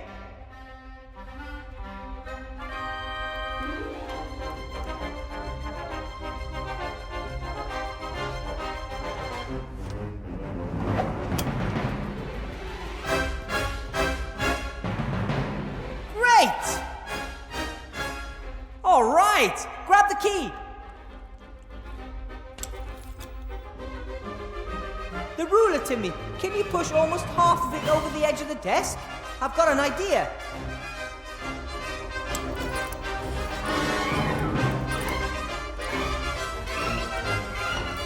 Perfect! About half of the ruler is on the desk, while the other half is hanging in thin air.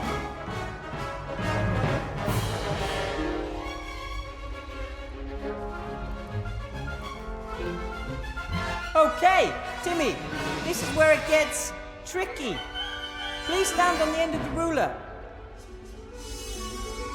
I know, the chances are 1 in a million, but we've got to try. Time is running out. Ready? Go!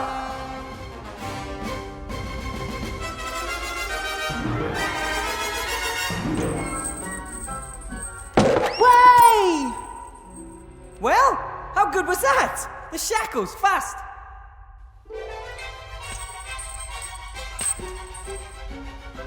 I love it when a plan... Ah! Ow! Well, I'm free.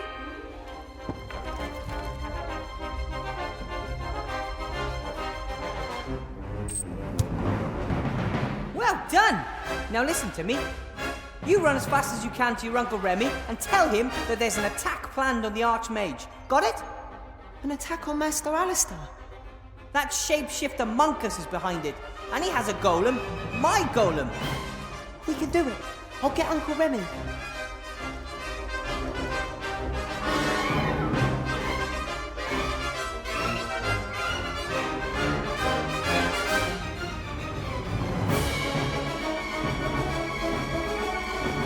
Do I have anything in my room?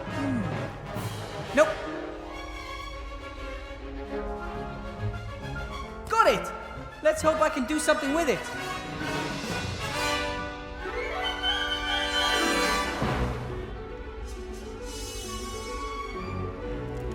Okay, let's do this.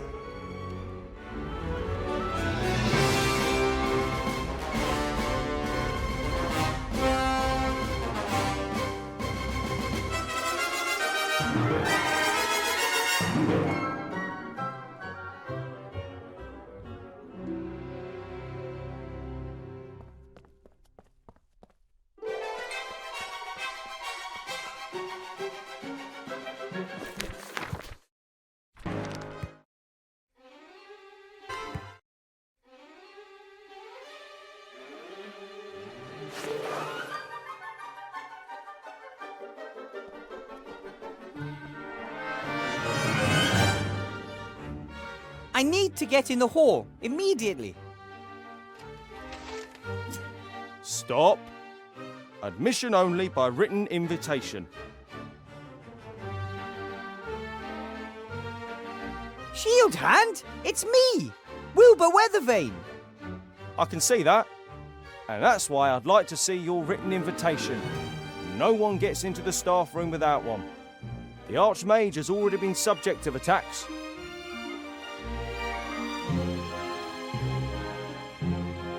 I don't have time to play games, Shield Hand.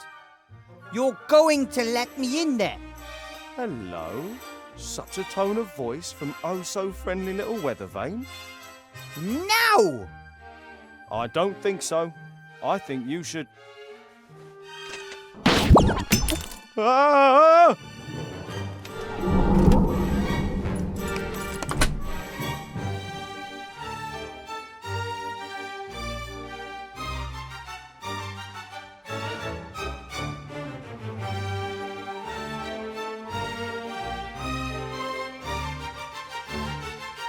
Oh, just in time. Ah, Wilbur, good to see you. Hello, Archmage. Good to see you too. No! No! No! Stop! Ah!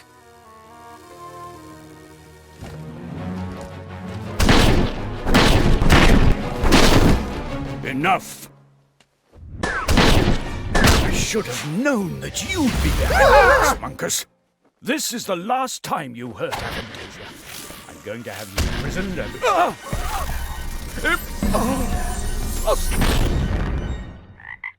Alistair! Ooh! Ta-da!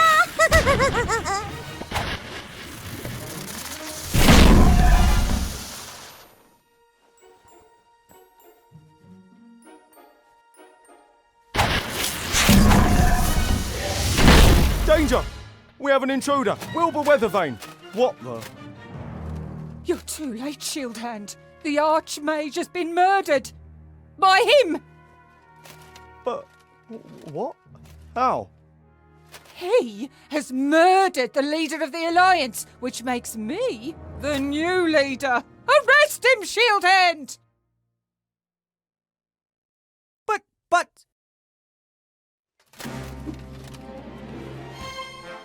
Wilbur, this way. Quick, put this on. Stop them! Oh. Out of the way!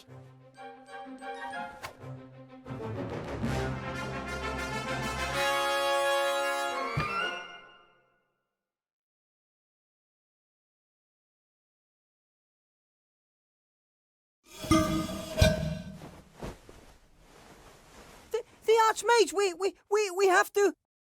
We can't do anything right now. We should first consolidate our position and gather information. What happened exactly? The golem has never really listened to me. That damned magic slate whispered him his real commands. I built the weapon which tried to kill the Archmage. If you want to blame someone, then start with me. I encourage you to build the thing. It was my duty to not just think of the good, but also the bad it could cause. Monkus is behind all this. He tricked us all. Monkus? The sorcerer? He can use his amulet to transform himself. He assumed the role of the street urchin and the school headmaster, at least temporarily. We never found him in the Tower of Evil. And how could we? He must have disguised himself as one of our own soldiers and come with us to Seastone. And your wand, what was that all about? The Archmage is the most powerful mage I know, and I saw him being turned into a frog, just like that. I don't know. It behaved strangely yesterday in class too. But I never would have thought that it was so powerful that even a little girl... It was the wand. The whole time. It did all the magic, not me. It's so powerful that even a little girl... It's all my fault. I didn't recognize Monkus, and I didn't realize there was a dark force coming from my wand because... Wilbur. Because, in reality, I'm not a mage at all.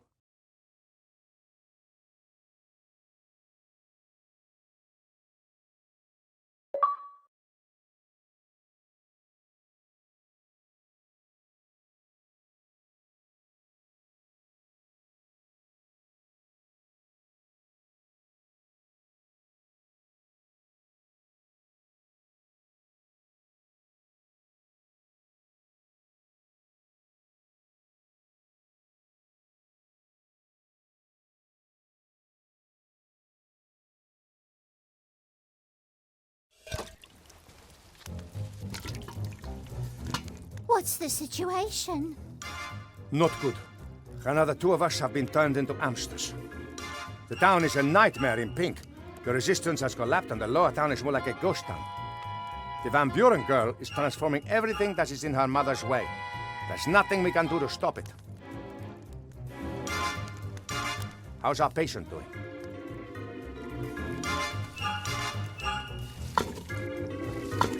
Come on, Wilbur. You can't go on like this. You've been lying there for days. We need your help. Go away! Come on! We have to get the wand back off Van Buren's daughter and find a way to destroy it. And none of us knows about magical wands. You're the only one who does.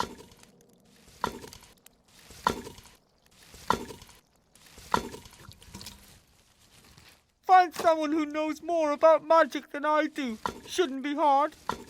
There are no mages left in the city. Most have fled or have been transformed by Van Buren. You're the only one left. I never should have stayed in Seastone, Remy. I want to go home. You might be safe in the White Ridge Mountains for now. But what will you do when Van Buren comes knocking on your door one day and you're trapped? Then you'll wish you'd fought against her while there was still hope. I don't know a thing about magic. I just waved a magic wand around and if all went well, I was able to light a fire. A little girl could transform entire cities with the same wand. But you still know more about magic than we do. And then there's your legendary ingenuity. Where did it get me? I killed the Archmage and plunged the world into chaos. The world is always in chaos. And Alistair might still be alive. Master Alistair's gone. He was transformed and we left him. We don't know if they've killed him. The council leader might be keeping him as a trophy. Van Buren has turned the school hall into a headquarters because the Archmage's office in the Mage Tower is hiding from her. And all the rat holes in the school have been blocked off, so we don't know what is going on in there.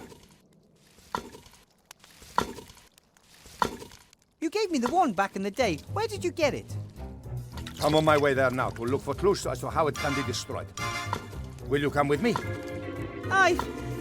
I can't. I'd just make things worse. No, you wouldn't.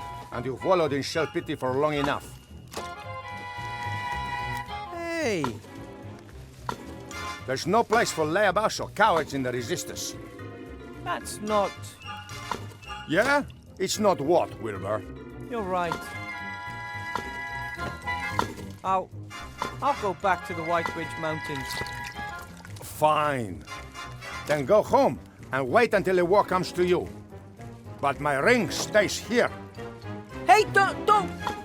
Ah! If you want to know what's going on with the wand, find me at the entrance to the lower cage.